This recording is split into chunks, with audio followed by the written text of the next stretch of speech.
But ఈ నవరాత్రులు concept అన్నది 9 అవతారాలు అన్నది ఏంటి అంటే లైక్ ఏంటి అమ్మవార్లు ఎన్ని అవతారాలు ఏంటి? మీలో నాలో మనలాంటి ప్రతి ఒక్క తల్లిలో ఈ నవశక్తులు ఉంటాయి. అందరూ అంటారు శివయ్య ఆజ్ఞ లేనిది చీమైన అమ్మ ఆజ్ఞ లేనిది ఏది జరుగుతుంది సృష్టిలో. మరి శివయ్య ఆజ్ఞ ఎక్కడికి వెళ్ళి వచ్చింది? ఒక శక్తి పుట్టింది, ఆ శక్తికి 3 కొడుకులు అంటారు, బ్రహ్మ విష్ణు మహేశ్వరుడు. మరి ఆ శక్తి శివపార్వతుల అమ్మ నాన్న. కుడి పక్కన బలంగా ఉంటాము మనం అందరం. ఒక చెయ్యేమో టైట్గా ఉంటుంది, ఇంకో చెయ్యేమో లూజ్గా వెళ్తుంది. కుడి పక్కన శివయ్య భాగం అయితే ఎడవ పక్కన లలితాదేవి పోలిస్తే ఆవిడ దర్శనం ఇస్తారు అని అంటారు, కనిపిస్తారు అని అంటారు. ఎంతవరకు నిజమో తెలీదు. అమ్మవారు కనిపిస్తారు. అమ్మవారు ఎలా? పోయిన సంవత్సరం మొక్కుకున్నా, అమ్మా నాకు ఈ పని చేస్తే నీకు ఈ మాల వేస్తా, నీకు ఈ బియ్యం పోస్తా, నీకు ఈ చీర తెస్తా, నువ్వు ఆఫర్లు ఇస్తావు. చాలా వరకు ఏమనుకుంటారంటే బళ్ళు పూజ చేయించి బళ్ళకు కూడా బలిస్తారు. మేమైతే ఒకటే పాటిస్తాం, మన ఈ శక్తి ఆలయంలో ప్రసాదం బట్టి చాలా వరకు దేవుళ్ళు ఫేమస్ అవుతున్నారా? అట్ ద సేమ్ టైం అసలు ప్రసాదాలు ఎందుకు పెడతారు? దేవుడికి నైవేద్యం అనేది ఎందుకు పెడతారు? ఒక పర్సన్కి అమ్మవారి పూని నాకు పూజలు కరెక్ట్గా చేయట్లేదు, ఈ సంవత్సరం నరబలి ఎక్కువగా తీసుకుంటాము, రక్తాన్ని కళ్ళ చూస్తారు అని చెప్పి ఒక స్టేట్మెంట్ అనేది పాస్ చేశారు. పూజలు చేయకపోతే అంతకన్నా ఘోరమైన పాపాలు జరుగుతున్నాయి. మేక్ సెన్స్ ఆలోచించాలి మనందరం కూడా. ఇప్పుడు సోషల్ మీడియా పెరిగిపోయింది, ప్రతి ఒక్కరి చేతిలో ఒక ఫోన్ ఉంది, ఒక కెమెరా ఉంది. ఎవరికి నచ్చింది వాళ్ళు, ఎవరికి తోచింది వాళ్ళు చేసి పెట్టేస్తున్నారు. అంటే లైక్ ఇప్పుడు నవరాత్రులు పూజ ఉంది, ఈ నవరాత్రుల్లో మీరు ఇలా చేయండి. బిజినెస్ ఒక అమ్మ వచ్చి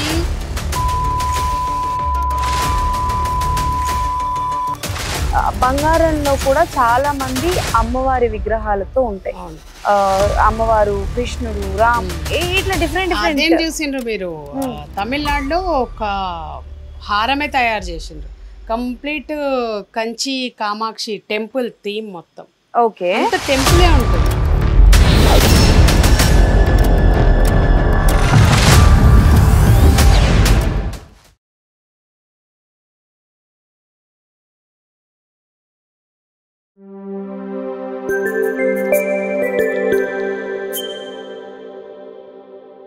హలో అండి, నమస్తే, వెల్కమ్ టు విజువల్ పాడ్కాస్ట్. నేను మీ అంజలి. నవరాత్రులు మొదలయ్యాయి. అందరూ 9 అవతారాలు అమ్మవారిని ఒక్కొక్క రోజు ఒక్కొక్క అమ్మవారిని పూజిస్తూ ఉంటారు. కాకపోతే చాలా మందికి చాలా సందేహాలు ఉంటాయి. నాలాంటి వాళ్ళకి అమ్మవారు అని అంటే ఒక రూపమే కదా, 9 అవతారాలు ఏంటి అని అంటారు. 9 అవతారాలకి 9 పేర్లు అండ్ ఆ పేరుకి తగ్గట్టు, ఆ అవతారానికి తగ్గట్టు నైవేద్యాలు కూడా సమర్పిస్తూ ఉంటారనమాట. కానీ ఈ నవరాత్రులు కాన్సెప్ట్ ఏంటి అండ్ ఎలాంటి వాళ్ళు పూజలు చేయాలి, ఒకవేళ దీక్ష తీసుకుంటే ఎలాంటి వాళ్ళు దీక్షలు తీసుకోవాలి, ఎలా పాటించాలి ఏంటి అని ఇలా చాలా డౌట్స్ ఉన్నాయి. కాబట్టి ఈ రోజు మనం శివశక్తి వాళ్ళతో పాటు ఉన్నాం. సో వాళ్ళతో మాట్లాడి చాలా విషయాలు తెలుసుకుందాం. హలో అండి, నమస్తే. సో నేను ఇప్పుడు చెప్పినట్టు నవరాత్రులు మొదలయ్యాయి.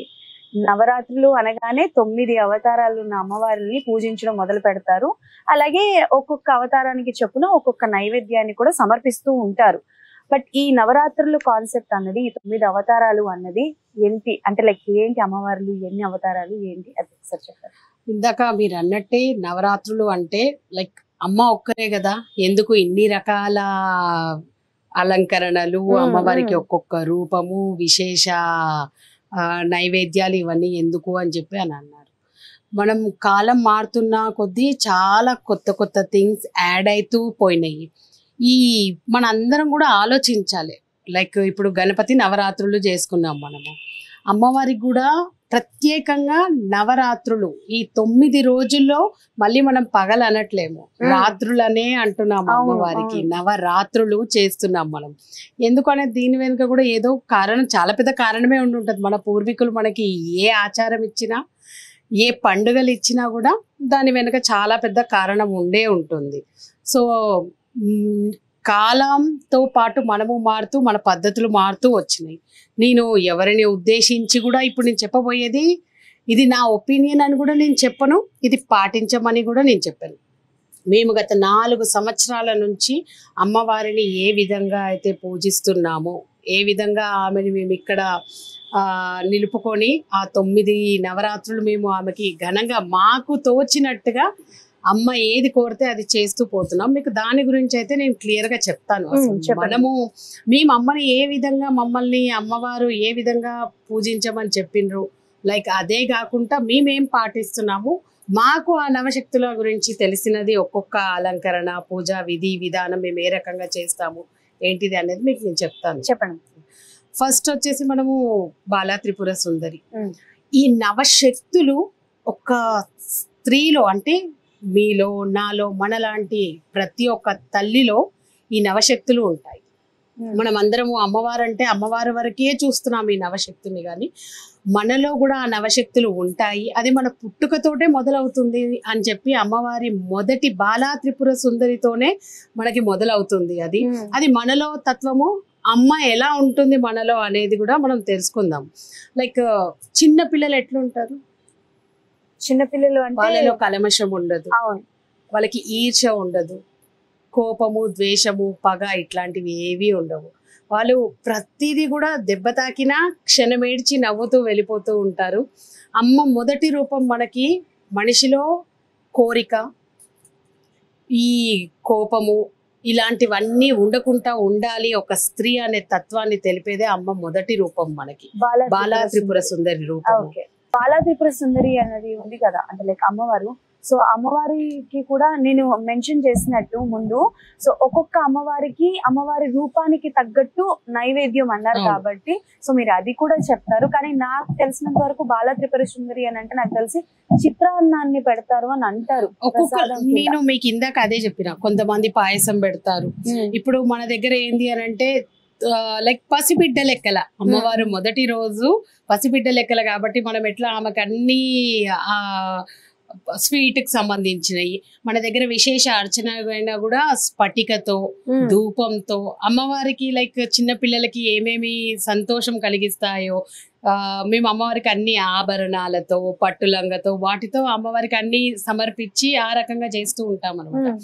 మనం అమ్మకి చేసే పూజ విధానం ఒక రకమైతే మనలో ఆ శక్తి ఏ రకంగా కొలువై ఉంటుంది అంటే మనలాంటి ఒక ఆడపిల్లలో ఆ శక్తి ఏ రకంగా కొలువై ఉంటది అనేది చాలా ఇంపార్టెంట్. ఈ 9 రూపాల వెనక అమ్మ మన లోపల దాగుందని మనకి చెప్తుంది ఈ నవరాత్రుల్లోనే. మీకు ఇందాక నేను చెప్పినట్టుగా లైక్ మన చైల్డ్హుడ్ లో చిన్నప్పుడు మనం ఎట్లుండే ఏంటి అనేది, ఆ తర్వాత గాయత్రి రూపం అమ్మవారిది రెండవది, అంటే మేము మన దగ్గర ఆచరించేది నేను చెప్తున్నాను మీకు. ఆమెలో పంచభూతాలు ఐక్యమై ఉంటాయి అమ్మలో. మనము పుట్టినప్పుడు కూడా లైక్ ఈ పంచేంద్రియాలు లైక్ పంచ ప్రాణాలు అన్ని రకాలుగా కలగలుపుకొని ఒంట్లో కూడా వేడి ఉంటుంది, నీరు ఉంటుంది, పైకి కనిపించే శరీరము, ఆకాశము, లోపల భూమి అన్ని రకాలుగా ఈ 5 మనలోనే ఉంటుంది. అమ్మ 5 రూపాలు ఈ పంచభూతాలకి మనలో ఉన్న దానికి సంకేతం అదే చూపిస్తూ ఉంటుంది మనకి గాయత్రి దేవి నుంచి. లైక్ ప్రతి మనిషికి ఇవి లేనిది ప్రాణమే లేదు. గాయత్రి దేవి అది సూచిస్తూ ఉంటుంది. మీరు ఒక అమ్మలో చూడండి, లైక్ ఇవన్నీ కూడా ఆమె చేతుల్లో ఆయుధాలే. ఎట్లా పొద్దున లేస్తే నీళ్ళు ఆమె చేతిలో ఆయుధము, అగ్ని ఆమె చేతుల్లో ఆయుధము, ప్రతిదీ ఆమె కంట్రోల్లోనే ఉంటుంది, గాలి ఆమె చేతుల్లోనే ఆయుధమై ఉంటుంది. మనలో ఆమె గాయత్రి తల్లి రూపంలో, గాయత్రి దేవి రూపంలో కొలువై ఉంటుంది ఆ అమ్మవారు రెండో అవతారంలో. తర్వాత వచ్చి అన్నపూర్ణాదేవి. ఆమె ఇక ప్రతి మన ఆడ పుట్టుకలోనే ఉంటుంది. అది అన్నపూర్ణాదేవి అనేది మన పుట్టుక లోపల నుంచే వస్తుంది. మనము అన్నపూర్ణ అంటే కేవలం ఏమనుకుంటాము అని అంటే ఒక అన్నం మాత్రమే అని అనుకుంటాం, కానీ జ్ఞానాన్ని ప్రసాదించేది కూడా అన్నపూర్ణ తల్లే. అది నాకన్నా మా సార్ బాగా చెప్తాడు. ఒక సూత్రం ఉంటది, అన్నపూర్ణే సదాపూర్ణే శంకర ప్రియపాన వల్లభ జ్ఞాన వైరాగ్య సిద్ధార్థం భిక్షాందేహిచ పార్వతి. అందరం అనుకునేది ఏంటంటే దాన్ని మనము ఏమంటాము, శివుడు అమ్మవారి దగ్గర భిక్షాటన చేసి అమ్మని అన్నం అడుక్కుంటాడు అని చెప్తుంటారు. అది కాదు అసలు. జ్ఞాన వైరాగ్య సిద్ధార్థం భిక్షాందేహిచ పార్వతి అంటే దీంట్లో మనం తెలుసుకోవాల్సింది ఏంటంటే జ్ఞానాన్ని అమ్మ దగ్గర పోయి ఆయన అడుక్కుంటున్నాడు. ఇప్పుడు మనం ఉన్నాము, చిన్న ఉన్నప్పటి నుంచి మనకు ఎవరు నేర్పుతారు? అమ్మ. అమ్మనే కదా నేర్పేది మొత్తం. అవును. ఆ తల్లి ఎవరు? ఆ జగన్మాత. ఆ. ఆ జగన్మాత శివుడికి కూడా అంతే రకంగా ఆయన జ్ఞానాన్ని ఇస్తూ వస్తుంది. అయితే ఆయన ఈ జ్ఞాన భిక్షాటన ఆమె దగ్గర ఎందుకు చేసిండు అనేది కూడా మనం అందరం తెలుసుకోవాలి. ఎందుకు చేసిండు? అన్ని ఆమెలోనే కొలువై ఉన్నాయి. ప్రతిదీ ఈ జగత్తు మొత్తం ఆమెలోనే కొలువైంది. ప్రకృతి ఆమె రూపమే, పంచభూతాలు ఆమె రూపమే, శక్తి ఆమెనే, అన్ని ఆమెలోనే ఉన్నాయి. గర్భం ఆమెలోనే ఉంది, ఆకలి తీర్చేది ఆమెలోనే ఉంది, క్రోధము, ఖండించడము, కాలము, కర్మ అన్ని ఆమెలోనే కొలువై ఉన్నాయి. సో ఒక మనిషికి అవసరమైనవి ఇవన్నీ అంటే జ్ఞానం. అది ఎవరి దగ్గర ఉంది? ఆ శక్తి దగ్గర ఉంది, ఆ అమ్మ దగ్గర ఉంది. అది శివయ్య గ్రహించిండు. మనం అనుకున్నట్టుగా సరే ఒప్పుకుందాం, అందరు అన్నట్టుగా అన్నమే భిక్షాటన చేసిండు అనుకుందాం, కానీ అసలైనది మాత్రం ఆయన ఆమె దగ్గర భిక్షాటన చేసింది జ్ఞానాన్ని. ఆ శక్తి దగ్గర నుంచి ఆయన లైక్ చేయి చాచి అడిగింది భిక్షాం దేహీచ్ అన్నది జ్ఞానాన్ని, అన్నాన్ని కాదు. మనం అదొక్కటి ఆలోచించాలి. అదొక్కటి కూడా ఎందుకు చెప్తున్నానంటే, చాలా మంది మగవాళ్ళ మనం ఎంత ఈక్వల్ అన్నా ఉండనియండి, ఒక అహం మొగాడు అనే అహం ఉంది. కానీ ఆ శివయ్య అహం అమ్మ ముందు పనికిరాదు అని ఆయన నిలువెత్తు రూపాన్ని ఆ భిక్షాటన చేస్తూ చూపిస్తున్నాడు మనకి. ఆ ఒక ఆడపిల్ల దగ్గర ఉన్న జ్ఞానం కన్నా నీ దగ్గర ఏముంది? ఆ శివయ్య అంతటోడే ముల్లోకాలకి ఆయనే మహాదేవుడు. ఆ మహాదేవుడే అమ్మ దగ్గర భిక్షాటన చేస్తుంది జ్ఞానాన్ని. అది తెలుసుకోవాలి కమింగ్ జనరేషన్స్. ఆ రకమైన ఈ 9 శక్తులు ఏవైతే ఇప్పుడు మేము చెప్తుందో అమ్మ ఇప్పుడు ఫస్ట్ చెప్పింది చిన్నపిల్లలాగా ఆమె దగ్గర ఉన్న విషయాలు. పంచభూతాలని ఐక్యమై పంచభూతాలని శాసించే తల్లి ఆ తల్లి. ప్రతిదీ కూడా ఇప్పుడు అన్నపూర్ణాదేవి ఎక్కడి నుంచి వస్తుంది? ప్రకృతి నుంచి వస్తుంది. ప్రకృతి దేవత ఎవరు? ప్రకృతికి అమ్మ ఎవరు? ఆ తల్లి. అంటే ప్రతి ఒక్క జ్ఞానాన్ని కూడా శివుడు కూడా అమ్మ దగ్గర నుంచి తెలుసుకున్నాడు. సో మనం అందరం అదే చెప్తూ ఉంటారు, శివుడి ఆజ్ఞ లేనిది శీమైనా కుట్టదు అని చెప్పి ప్రతి ఒక్కరూ చెప్తుంటాం. అది చాలా తప్పని నేను చెప్తా. ఎందు గురించి అంటే అమ్మ ఆజ్ఞ లేనిది ఏది జరగదు ఈ సృష్టిలో. మరి శివయ్య ఆజ్ఞ ఎక్కడికి వెళ్ళి వచ్చింది? సో ఇక్కడ ఇది మనం తెలుసుకోవాల్సిన విషయం. అమ్మ ఆజ్ఞ లేనిది ఈ గాలి రాదు, ఈ నీరు రాదు, ఈ నిప్పు రాదు, ఏది రాదు అమ్మ లేకపోతే. మరి ఆమెనే లేనప్పుడు పుట్టినప్పటి నుంచి ఆమె మనకు తెలివచ్చేదాకా పెంచేది, ఏ ధ్యానాన్ని ఇచ్చినా ఆ తల్లే ఇచ్చింది. ఇక శివయ్య దగ్గర ఏడున్నాయి ఇవన్నీ? ఉన్నదంతా అమ్మ దగ్గరనే. అంతే. అందుకోసమనే జ్ఞానాన్ని ఆయనకి ఇచ్చింది తల్లి ఆమెనే. అట్లా నాకు అంటే అమ్మ మీరు ఎలాగో రూపాల గురించి చెప్తున్నారు, అన్నపూర్ణ అమ్మవారి గురించి చెప్తున్నారు. అయితే ఇప్పుడు మీరు మెన్షన్ చేశారు కదా, సో సృష్టి అంటే లైక్ అందరూ అంటారు శివయ్య ఆజ్ఞ లేనిది చీమైన అంటారు, బట్ ఎక్కడ శివయ్య అమ్మవారే అని అన్నారు కదా. బట్ చాలా వరకు నేను విన్న వాళ్ళు కావచ్చు, నేను మాట్లాడిన వాళ్ళు ఏంటంటే, సృష్టిలో అందరికన్నా ఫస్ట్ శివుడు ఒక లింగాకారంలో కనిపించారు. ఆ శివుడు వల్ల మిగతా దేవుళ్ళు అందరూ అంటే లైక్ ఒక్కొక్క రూపం కింద వచ్చారు అని అంటారు. బట్ ఏంటి అసలు అమ్మవారు ముందు? మీరు చెప్పే ప్రకారం అమ్మవారి నుంచి సృష్టి వచ్చింది అంటున్నారు. బట్ చాలా మంది ఏంటంటే శివుడు ఒక లింగాకారంలోనే ముందు ఈ సృష్టిని సృష్టించారంటారు. డిఫరెంట్ స్టోరీస్ ఉన్నాయమ్మా ఇక్కడ. ఇప్పుడు శివుడు లింగాకారంలో పుట్టిండంటారు, కానీ కొంతమంది ఏమంటారు ఒక శక్తి పుట్టింది, ఆ శక్తికి 3 కొడుకులు బ్రహ్మ విష్ణు మహేశ్వరులని అదంటారు. మళ్ళీ ఈ సృష్టికి అమ్మా నాన్నలు శివపార్వతులు అని చెప్తారు. మరి శివుడు ఒకటి ఎట్లా అవుతాడు? ఏది నిజం? ఏమంటుంది అదే కాలక్రమేణా ఏది పడుతుంది రాసుకుంటూ అందరూ అన్నట్టే ఋషులు వీళ్ళు ఈ వేదాన్ని తెలుసుకొని మనకంటూ జీవనాధారం కోసం ఎన్నో కథనాలుగా రాసిండ్రు, ఇచ్చిండ్రు. కానీ రాను రాను ఆ వేదం అనే ఒక అద్భుతం మన దగ్గర మనం కోల్పోతూ పోయినాము. అంటే ఎవరికి నచ్చినట్టుగా దాని భాగాల కింద వేరు చేసుకొని ఇప్పుడు మనం ఎట్లా చేసుకున్నామమ్మా, కులం చేసుకున్నాము, మతాన్ని చేసుకున్నాం, మనిషికి ఒక ప్రతిదీ నీది నాది అయిపోయింది. ఈ వేదాన్ని కూడా మనుషులు అదే విధంగా పంచుకున్నారు. ఎవరికి నచ్చినట్టు వాళ్ళు మార్చుకున్నారు. అసలైనది మనందరికి తెలియక కొట్టుమిట్లు ఏందనంటే నువ్వు కరెక్ట్ నేను కరెక్ట్. ఇప్పుడు ఈ యూట్యూబ్ ఛానల్స్ లో వచ్చేది అదే కదా తల్లి, అందరూ మైకులు పెట్టుకొని మాట్లాడుతుంది కదా. మా గుడి నుంచి ఒకటి చెప్తూనే ఉంటాం ఎప్పుడు. లాస్ట్ టైం మీ పాడ్కాస్ట్ లో కూడా చెప్పినాం, ఇప్పుడు కూడా చెప్తున్నా నేను. ఈ సృష్టికి అమ్మా నాన్నలు శివ పార్వతులు అంటారు. మరి ఎట్లా అవుతారు అనేది కూడా తెలియాలి ప్రతి ఒక్కరికి. కావాలి కదా, మరి తెలియాలి కదా, తెలుసుకోవాలి కదా. మరి ఇప్పుడు ఒక శక్తి పుట్టింది, ఆ శక్తికి 3 కొడుకులు అంటారు, బ్రహ్మ విష్ణు మహేశ్వరు. మరి ఆ శక్తి శివ పార్వతుల అమ్మా నాన్నలు? శక్తి ఏ శక్తి? ఆది పరాశక్తి. ఆది పరాశక్తి రూపమే అర్ధనారీశ్వర రూపం, గుర్తుపెట్టుకోండి.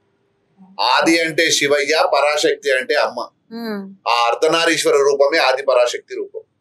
మరి ఈ సృష్టికి అమ్మ నాన్నలు అంటారు. మరి ఎట్లా అవుతారని ఇప్పుడు ఈ జనరేషన్ వాళ్ళు కానీ అందరు అడుగుతారు, ఈ సైంటిఫిక్ రీజన్ ఏంటి, ఎట్లుంటది, మరి మా అమ్మా నాన్నలు, మాకైతే అమ్మా నాన్నలు ఉన్నారు, మాకు కనపడుతుంటారు, ఎట్లుంటారు అని అడుగుతుంటారు.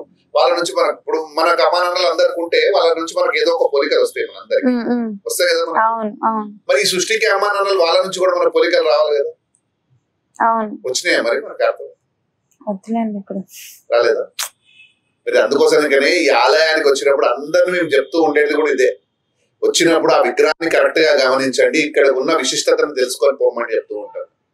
అర్ధనారీశ్వర రూపమే ఈ సృష్టికి మూల కారణమైన రూపం అని కూడా మేము చెప్తూ ఉంటాం.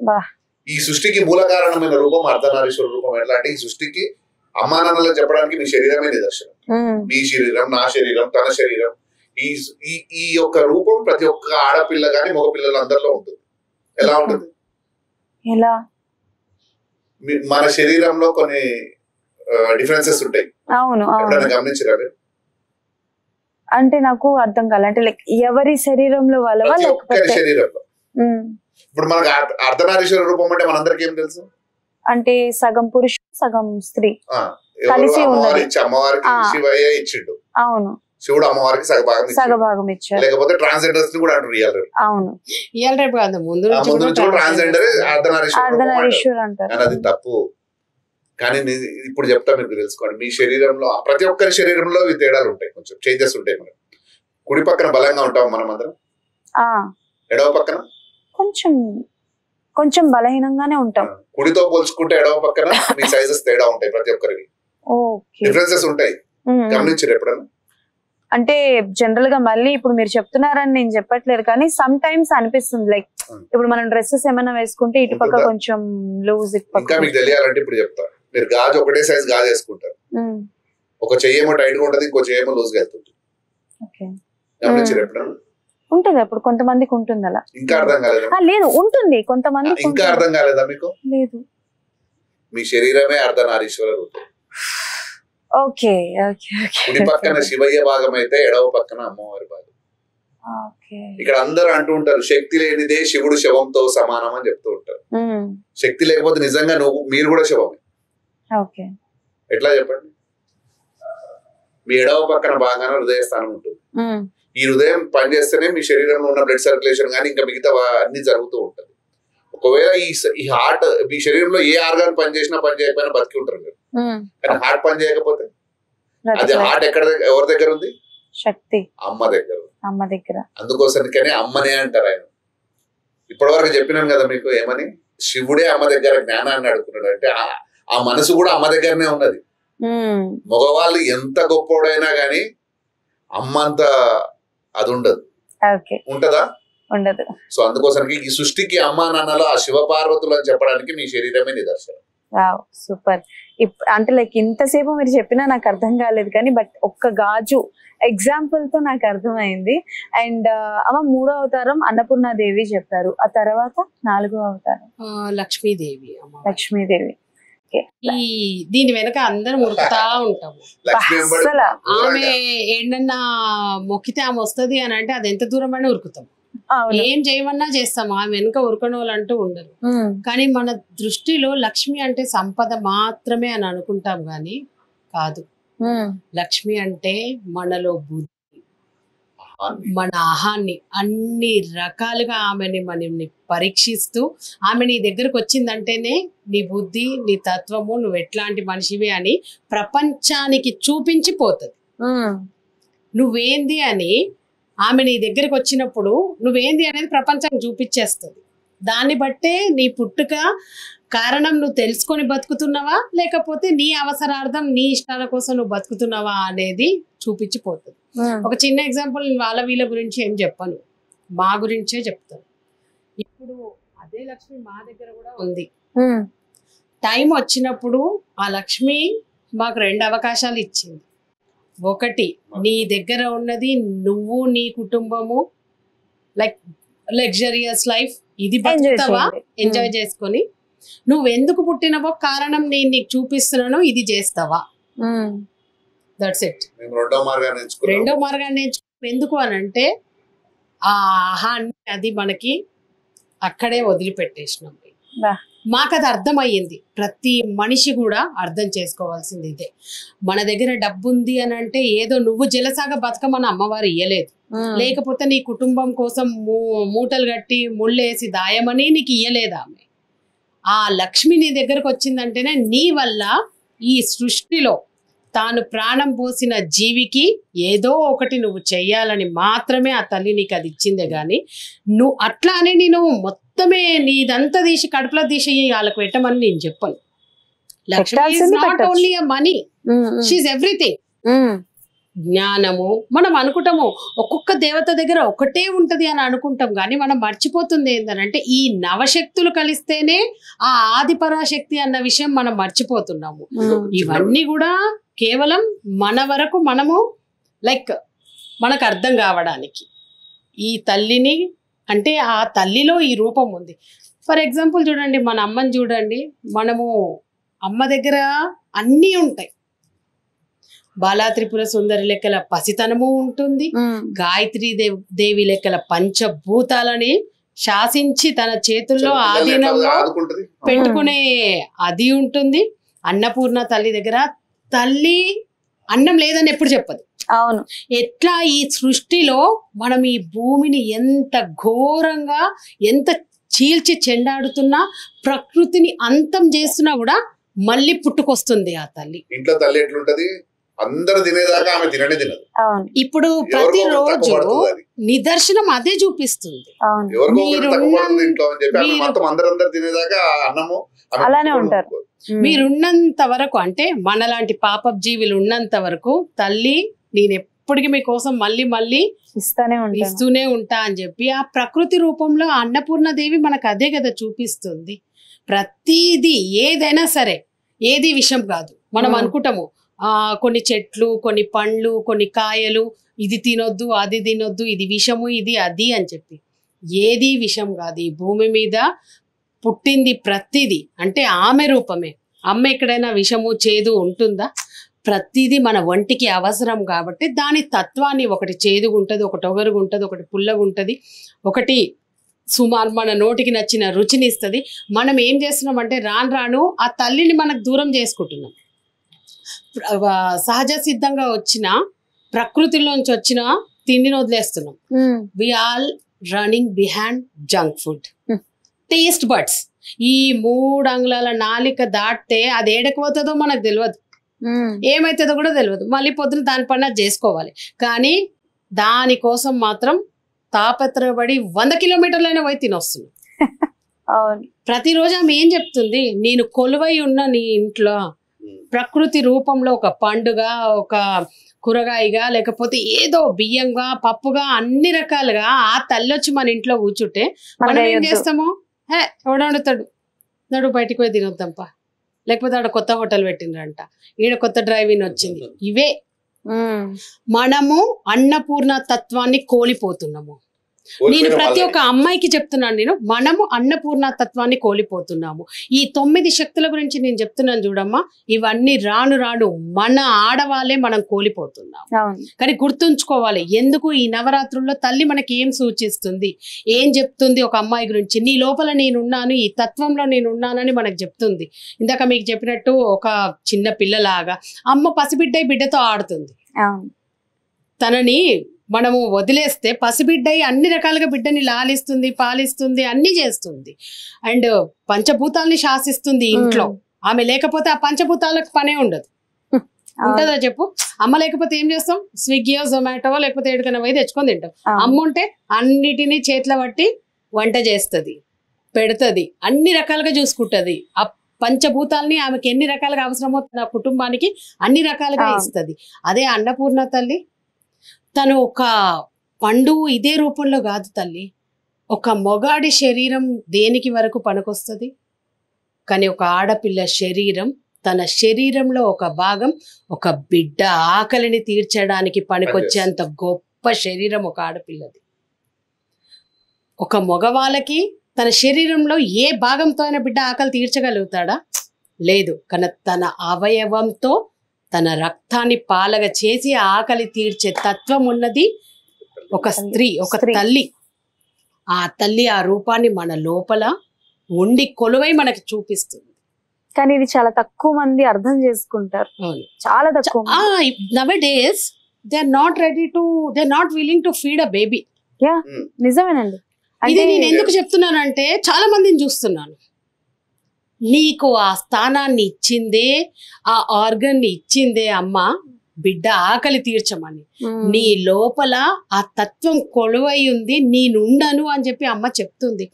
లలితా సహస్రాల్లో కూడా ఉంటుంది. శివయ్యే చంటి బిడ్డ అయ్యి అమ్మ చనుబాలు తాగిండు అని చెప్పి, ఆ జ్ఞానం కోసం. అంటే మన బ్రెయిన్ సెల్స్, మన ఏదైతే what ever the memory, what ever it is, this 9 months very precious to a baby.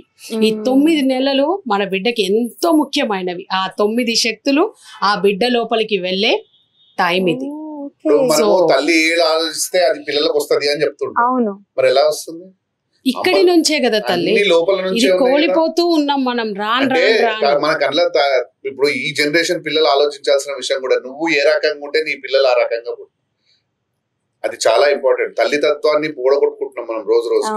Annapurna తత్వాన్ని ఆల్రెడీ పూడగొట్టుకున్నాము. చాలా మందిని చూస్తుంటాను మన కంఫర్ట్ కోసము. అంటే చిన్న చిన్న పిల్లల్ని, పసిబిడ్డలు, నెలల పిల్లల్ని 2 నెలలు 3 నెలలు, నేను రెస్టారెంట్స్కి వెళ్ళినప్పుడో, షాపింగ్ మాల్స్కి వెళ్ళినప్పుడో, లేదా ఏదైనా పని మీద వెళ్ళినప్పుడు నేను చూస్తుంటాను. ఇది ఎవరు నాకు కామెంట్ పెట్టినా ఏం పెట్టినా పెద్ద ఫరక్ పడదు. నేను నిజమే మాట్లాడుతున్నా, నేను చూసింది మాట్లాడుతున్నా. ఎందుకనంటే వాళ్ళ కంఫర్ట్ కోసం డ్రెస్ వేసుకుంటున్నారు. బిడ్డ ఎందుకు ఏడుస్తుందో అర్థం కాదు. ఈ చీర ఎందుకు తల్లి? ఈ చీర ఏదో షోకి కట్టుకునేది కాదు, నీ బిడ్డ ఆకలి తీర్చేది. నీ భర్తకి అవసరం వచ్చినప్పుడు తన సేద తీర్చడానికి, చెమట తూడడానికి, నేనున్నా అనే భరోసా ఇవ్వడానికి ఎన్నో రకాలుగా ఈ చీర మనకు ఉపయోగపడేది. ఒక తల్లి మన చిన్నప్పుడు మన అమ్మలు ఉట్టిగానే చీరలు కట్టుకోలేదు, అన్ని వేసుకుంటున్నాం. మనం బట్టలు వేసుకోవడం తప్పని నేను అంటలేను, కానీ ఆ బట్టల వల్ల నీ బిడ్డ ఆకలి తీర్చలేకపోతున్నావు. వాళ్ళు ఎట్లా క్యావ్ క్యావ్ క్యావ్ ఏడుస్తూ ఉంటారు, ఎత్తుకుంటారు, ఇటు తిప్పుతారు, అటు తిప్పుతారు, అర్థం కాదు, పరేషాన్ అవుతారు. చంటి బిడ్డ దేనికి ఏడుస్తుంది అంతే. నీ బిడ్డకి 9 నెలల వరకు నువ్వు పాలిస్తున్నావు, ఇంట్లో ఇస్తున్నావా, బయటకు వచ్చినప్పుడు కూడా చీర కట్టుకో, ఏమైతుంది? చీర ఉంటే నీ కొంగు చాటులో నీ బిడ్డ ఆకలి తీర్చగలుగుతావు కదా. ఇక్కడ కూడా నేను చూస్తుంటాను తెలుసా, చాలా మందిని మన గుడికి వచ్చినప్పుడు కూడా చూస్తుంటా, పిల్లలు ఏడుస్తూ ఉంటారు. ఇక నాకు చాలా అది అన్కంఫర్టబుల్ అనిపిస్తుంది. ఎందుకు అవసరమా? చీర కట్టుకుంటే పోయే కంఫర్టబుల్ ఏముంది అందులో? అరే నీలో ఆమె కొలువై ఉందే ఆకలి తీర్చమని. ఎందుకు నీకు మాత్రమే అవకాశం ఇచ్చింది? బిడ్డకి ఆకలి తీర్చమనే కదా. అది కోల్పోతున్నాం మనం, ఆ శక్తిని కోల్పోతున్నాం మనం. ప్రతి ఒక్క స్త్రీ అన్నపూర్ణని మన లోపల నుంచి తీసేస్తున్నాం మనం. అంటే ఇప్పుడు ఎలా జనరేషన్ ఎలా తయారయ్యారంటే, అంటే లైక్ చాలా మంది అనొచ్చు, నువ్వు కూడా ఇదే జనరేషన్ కదా అనొచ్చు, కానీ బట్ చాలా మంది ఎలా తయారంటే పూజ రోజు వచ్చేసరికి చెక్క తెల్లారు లేచి తలంటుకుని స్నానం చేసేసి పద్ధతిగా ఆ ఒక్కరోజే చేసేస్తారు. ఏమనంటే ఈ రోజు పూజ కదా, ఈ రోజు ఇలా చేయాలి అలా చేయాలని అంటారు. అండ్ మీరు చెప్పిన లక్ష్మీదేవి అమ్మవారు ఒక రూపం, ఆ లక్ష్మీదేవిలో కూడా అష్టలక్ష్ములు ఉన్నారు అని అంటారు. అంటే లైక్ గజలక్ష్మి అని, సంతాల లక్ష్మి అని, ఐశ్వర్య లక్ష్మి అని. మీకు ఒక విషయం చెప్పాను తల్లి, నేను ఇందాకనే మీకు ఒకటి చెప్పిన మొదలే, ప్రతి ఒక్క అమ్మవారిని కూడా మనకి నచ్చినట్టుగా రూపాల కింద వేరు చేసుకొని జస్ట్ ఆ బిజినెస్. నీకు ధైర్యం కావాలా, పలానా లక్ష్మికి పూజ, అర్థమవుతుందా? సంతానం కావాలా, సంతాన లక్ష్మికి పూజ చేపిచ్చేస్తాను. కానీ అవతారాలని అన్ని ఒకటే కదా తల్లి. నన్ను ఇప్పుడు అమ్మ అంటారు, అక్క అంటారు, వదిన అంటారు, చెల్ల అంటారు, ఏమే అంటాడు. లైక్ తన ఎన్ని రకాల క్యారెక్టర్ అయినా ఐఎమ్ ఓన్లీ వన్. నేను ఒక్కదాన్నే. రూపాలు నువ్వు ఎన్ని ఊహించుకుంటే అది నీ ఇష్టము. నన్ను ఎన్ని రకాలుగా, నువ్వు అమ్మ అంటే అమ్మ లెక్కనే చూస్తావు, భార్య అంటే భార్య లెక్కనే చూస్తాడు, లైక్ కూతురు అంటే కూతురు లెక్కనే, కోడలు అంటే కోడలు లెక్కనే. అంటే మీరు పెట్టుకున్న పేరుతో ఆ రకంగానే నన్ను చూస్తారు. మనం కూడా అంతే. ఈ దేవుళ్ళకి మనం పెట్టుకున్న పేర్లు. ఇప్పుడు లక్ష్మి అమ్మైనా గురించి ఇక్కడ నాన్నైనా వచ్చింది కాబట్టి ఒకటే. నేను ఒక విషయం చెప్తా. మనందరం అనుకుంటే డబ్బులు రాగానే లక్ష్మీదేవి వచ్చేసింది, నేను గొప్ప అయిపోయినాను ఫీల్ అయిపోతారు ప్రతి ఒక్కరు. కానీ ఇది గుర్తుపెట్టుకోవాలి అందరు, నీ లక్ష్మీదేవి నీ దగ్గరికి వచ్చిందంటే నీకు ఒక పరీక్ష మొదలైంది, నీ లైఫ్ లో ఒక పరీక్ష మొదలైందని గుర్తుపెట్టుకోవాలి. ఎందు గురించి చెప్తున్నానంటే డబ్బు రాగానే మనని పరీక్ష పెడుతుంది. ఈ డబ్బుని వీడు దేనికోసం ఉపయోగిస్తాడు, వీని సొంత అవసరాల కోసమా, దీన్ని ఏ రకంగా ఇది వాడతాడు, ఆమె అన్ని గమనిస్తుంది. డబ్బు రాగానే కొంతమందిలో అహం పెరిగిపోతుంది. అహాన్ని పెంచేదే లక్ష్మీదేవి. అహం పెరిగిపోతుంది, అసలు ఎవరు లెక్కలేని తనం అయిపోతుంది. ఎప్పుడో ఎంత లేపాలో అంత గాలికి లేపేస్తుంది దాన్ని, కానీ కిందికెళ్ళి కట్ చేస్తుంది, మళ్ళీ తీసి బండ కొడితే మళ్ళీ లేవరు. సో లక్ష్మీదేవితో ఎప్పుడు ఆట ఆడకండి. ఆ డబ్బు నీ దగ్గరికి వచ్చిందంటే నీ ద్వారా ఏదో ఒక మంచి పని చేయడానికి ఆ డబ్బు నీ దగ్గరికి వచ్చినట్టు. అది నీ దగ్గర ఉన్నదంటే నువ్వు ఉంటూ నలుగురికి మంచి చేయడానికి ఆ డబ్బు నీ దగ్గర వచ్చింది. కానీ ఆ డబ్బుతో జలసాలు చేసి, ఖరాబ్ చేసి, తాగి తిని, ఆ ఎంటర్టైన్మెంట్ చేసి, ఇవన్నీ చేసేదానికి ఆ డబ్బు నీ దగ్గరికి రాలే. సో నలుగురికి సహాయం చేయడానికి ఆ డబ్బు నీకు వచ్చింది. ఆ లక్ష్మీదేవితో ఆటలు ఆడకండి. ఆమె మనలో ఉన్న గుణాన్ని బయట పెడుతుంది. అసలైన గుణం అప్పుడు బయటకు వస్తుంది. డబ్బు ఉన్నప్పుడే మనిషి గుణం బయటకు వస్తుంది అంటారు, చూసినారా? ఆ లక్ష్మీదేవి నిన్ను పరీక్షిస్తుంది. అది గుర్తుపెట్టుకోండి. ఇంకో విషయం చెప్పాలా? చెప్పండి. అందరు అనుకున్నట్టుగా హోమాలు చేసేస్తే, లక్ష్మీదేవి పూజలు చేసేస్తే, చిటికలు వేసేస్తే, ఎవరో ఉంగరాలు ఇచ్చేస్తే, పెట్టేసుకుంటే, ఇంట్లో ఏవో మార్పులు చేస్తే లక్ష్మీదేవి రాదు. ఆమె ఎన్నో రకాలుగా మన పూర్వీకులు పుణ్యం కొద్దీ ఏదో లైక్ వాళ్ళు ఎంతో కష్టపడి మనకి ఇచ్చిపోతారు. మనము దాన్ని వాళ్ళు మంచికి ఉపయోగిస్తూ మన కోసం దాసిండ్రు. ఎందుకనంటే మనం చూస్తే అరే మీ తాతలో లేకపోతే అంతకు ముందుకు కొన్ని వందల వేల సంవత్సరాల కింద అయినా కానీ ఆ వంశానికి సంబంధించిన వాళ్ళ దగ్గర డబ్బు ఉందంటే వాళ్ళు ఎంతో మందికి దానం ధర్మం చేసిండ్రు. కాబట్టి దేవుడు దానికి 100 రెట్లు వాళ్ళకి ఇచ్చి నీ గుణాన్ని ఆయన తగినట్టుగా ఉంది కాబట్టి డబ్బు ఇస్తూ పోయిండు. కానీ కాలం మారుతూ మారుతూ ఇవ్వడం తగ్గించి దాచుకోవడం ఎక్కువైపోయింది. ఆ తర్వాతనే కదా తల్లి ఆ అమ్మ వాళ్ళని వదిలిపోయింది కూడా.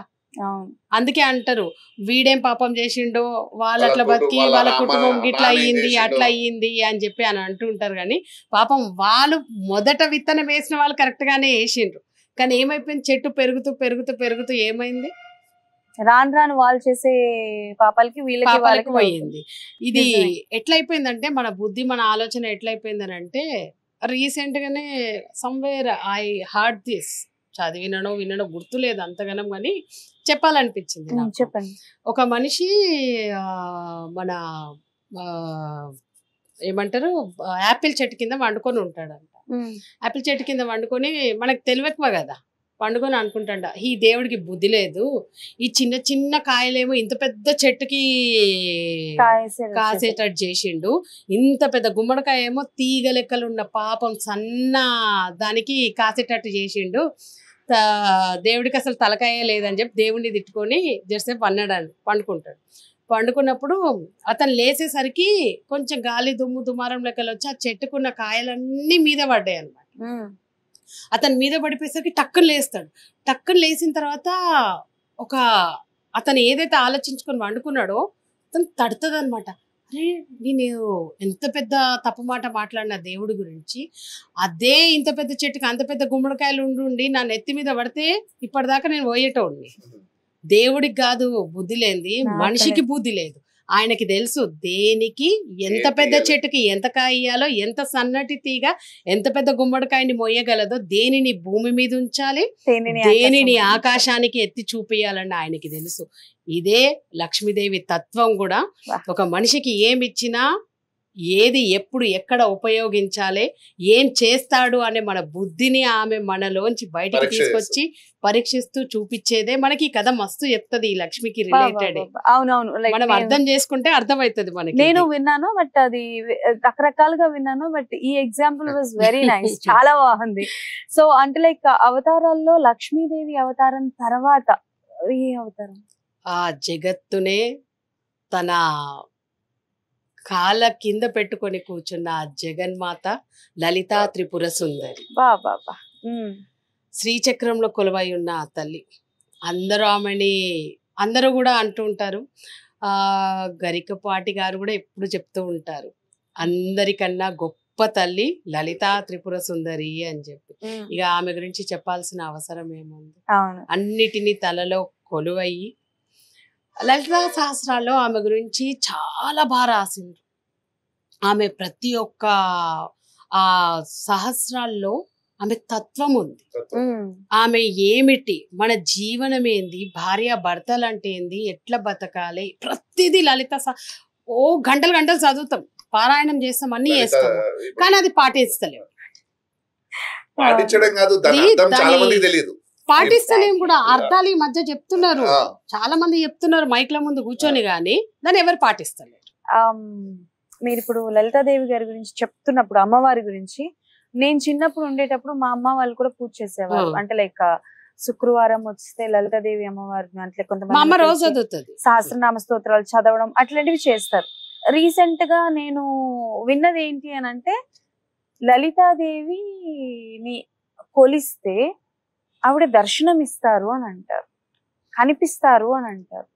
ఎంతవరకు నిజమో తెలీదు, కానీ మనకి తెలుసు కాబట్టి మనం కొన్ని అంటే వింటుంటే క్వశ్చన్ మార్క్ వస్తుంది, కనిపిస్తారా, నిజంగానే కనిపిస్తారా, అసలు ఆ పర్సన్ కి దేవుడు కనిపిస్తున్నారంటే ఆయన ఎంత మహాత్ములు అయి ఉంటారో అన్న పాయింట్ ఆఫ్ వ్యూ లో ఆలోచిస్తారు. కనిపిస్తారా అమ్మవారు? ఎలా? దాంట్లో ఉన్న అర్థాన్ని తెలుసుకొని నువ్వు పాటించినప్పుడే నువ్వే దేవుడు. మీ ఇంట్లో మీ సంసారమే కదా, ఆమె ఆ రూపంలోనే ఎట్లా ఉంటారు అనేది లోకానికి చెప్పిరు వాళ్ళు ఇద్దరు కలిసి.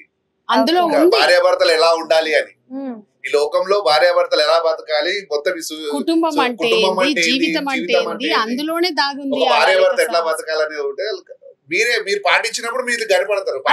మీరే కదా సాక్షాత్తు ఆ అమ్మ మీలో కొలువయ్యి, ఆ శివయ్య తనలో కొలువయ్యి ఉన్నప్పుడు అది కనిపిస్తుంది కదా.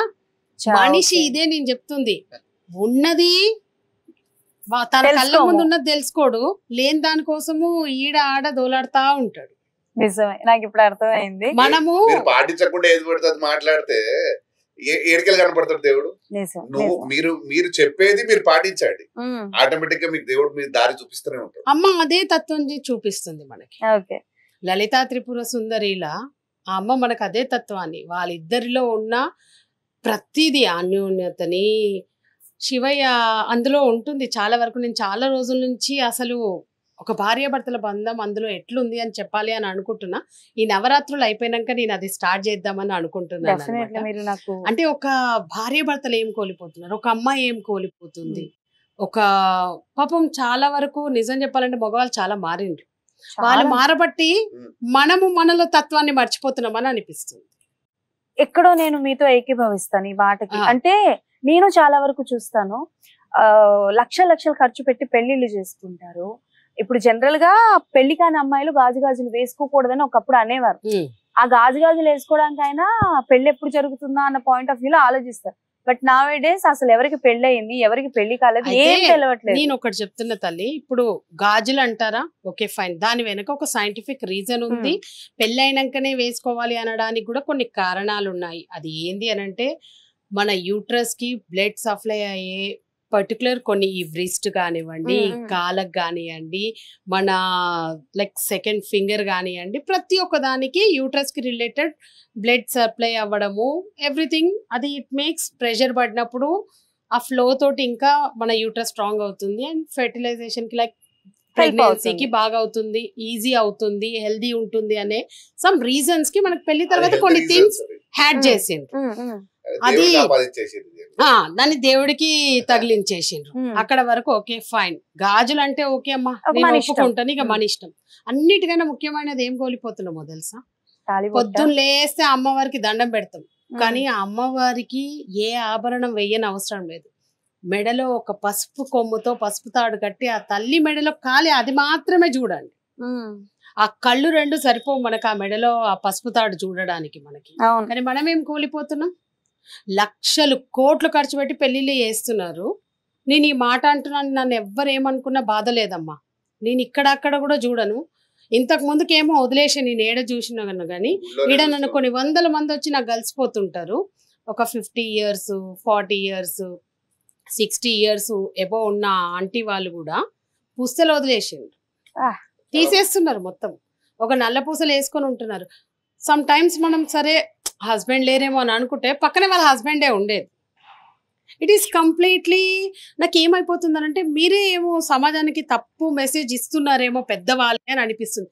మోడర్న్గా తయారవ్వాలి. నేను ఒకటే విషయం చెప్తున్నా ప్రతి ఒక్క అమ్మాయికి కూడా, మనకి 9 రోజులు అమ్మవారు 9 రకాల రంగు చీరలు, 9 రకాల అలంకరణలు, 9 రకాల ఆభరణాలు, నైవేద్యాలు, ఆమెకి ఎన్నో రకాలుగా వివిధ రకాలుగా పూజిస్తాం కదా. అది నీలో నువ్వెందుకు కోల్పోతున్నావు చెప్పు. ఆమెకి ఎన్ని రకాలుగా చేసినా కూడా అందరూ చెప్తుంటారు అవును పట్టు చీర అవసరం లేదు, పట్టు పితాంబరాలు అవి ఇవి ఆమె ఏమి అడగదు. ఒక నూలు చీర కట్టుకున్నా, ఒక్క పువ్వు నెత్తిలో పెట్టుకున్నా గానీ, కుంకుమ పొట్టు పెట్టుకున్నా, like some things are relation కి సంబంధించినవి, తన తత్వాన్ని చూపించేటివి, తనలో ఉన్న గుణాన్ని కోల్పోకుండా ఉండడం కోసమే చాలా థింగ్స్ ఉన్నాయి. But we are losing all these things. పెద్ద పెద్ద వాళ్ళే మళ్ళీ వాళ్ళ పిల్లలకి లక్షల కోట్లు ఖర్చు పెట్టి పెళ్లిళ్ళు చేస్తున్నారు. ఆ అమ్మాయికి పెళ్లి ఎందుకు? మంగళసూత్రం కోసమే కదా ఇవన్నీ చేసేది. ముహూర్తాలు చూస్తారు, పేర్లు మారుస్తారు, ఎన్నో తతంగాలు చేస్తారు. ఫంక్షన్ హాల్ అంటారు, చుట్టాలు అంటారు, హల్దీ ఫంక్షన్ అంటారు, ఇన్ని తతంగాలు చేసి పెళ్ళైన 16 రోజులు పండగ అయినా హనీమూన్కి వెళ్ళే తర్వాత వెళ్ళే ముందే ఫర్ అ ఓన్లీ డ్రెస్ కోసము ఆ అమ్మాయి తాళి తీసేస్తుంది. బికాస్ డ్రెస్ కి తాళి బాలేదు అంతే. అది ఎవరు?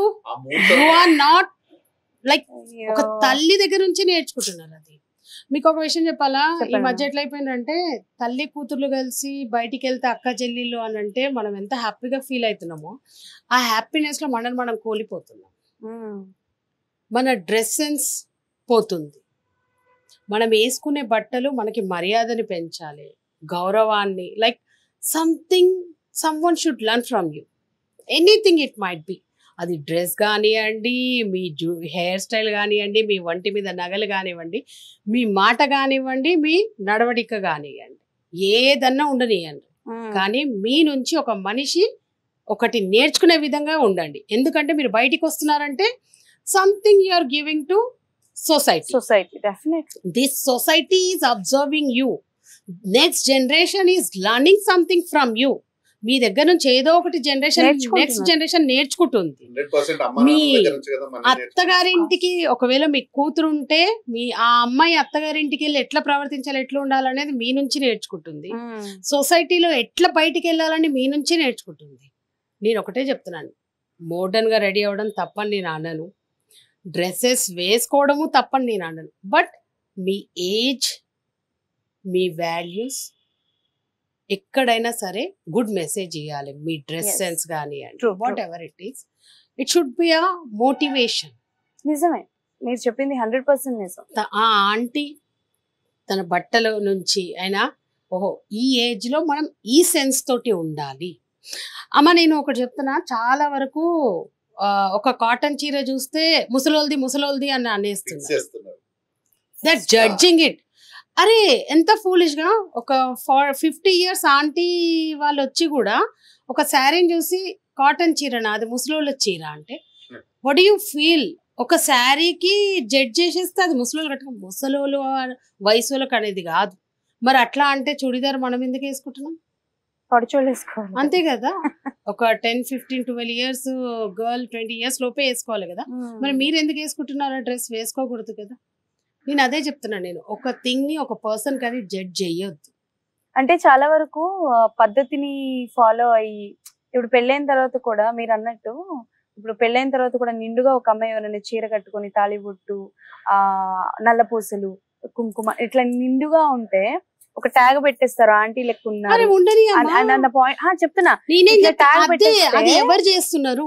అందరం పాటిస్తే నేనేమి నెత్తి నుండి పువ్వులు పెట్టుకో, ఇంత బొట్టు పెట్టుకో అదని నేను చెప్పను. ఇప్పుడు నేనే ఉన్నాను, నేను మట్టి గాజులు వేసుకోలేను. నేను ఎప్పుడు సింపుల్ గా ఈ 2 గాజులతోటే ఉంటా. నాకు చాలా మంది సజెషన్స్ కూడా ఇస్తున్నారు, తల్లి గాజులు వేసుకో, అన్ని బాగున్నాయి గాజులు వేసుకొని. నాకు చెయ్యి ఫ్రాక్చర్ అయింది. నేను గాజులు వేసుకున్న ఒక 10-15 నిమిషాలకు నా చెయ్యి ఇంతలా ఉబ్బిపోతుంది.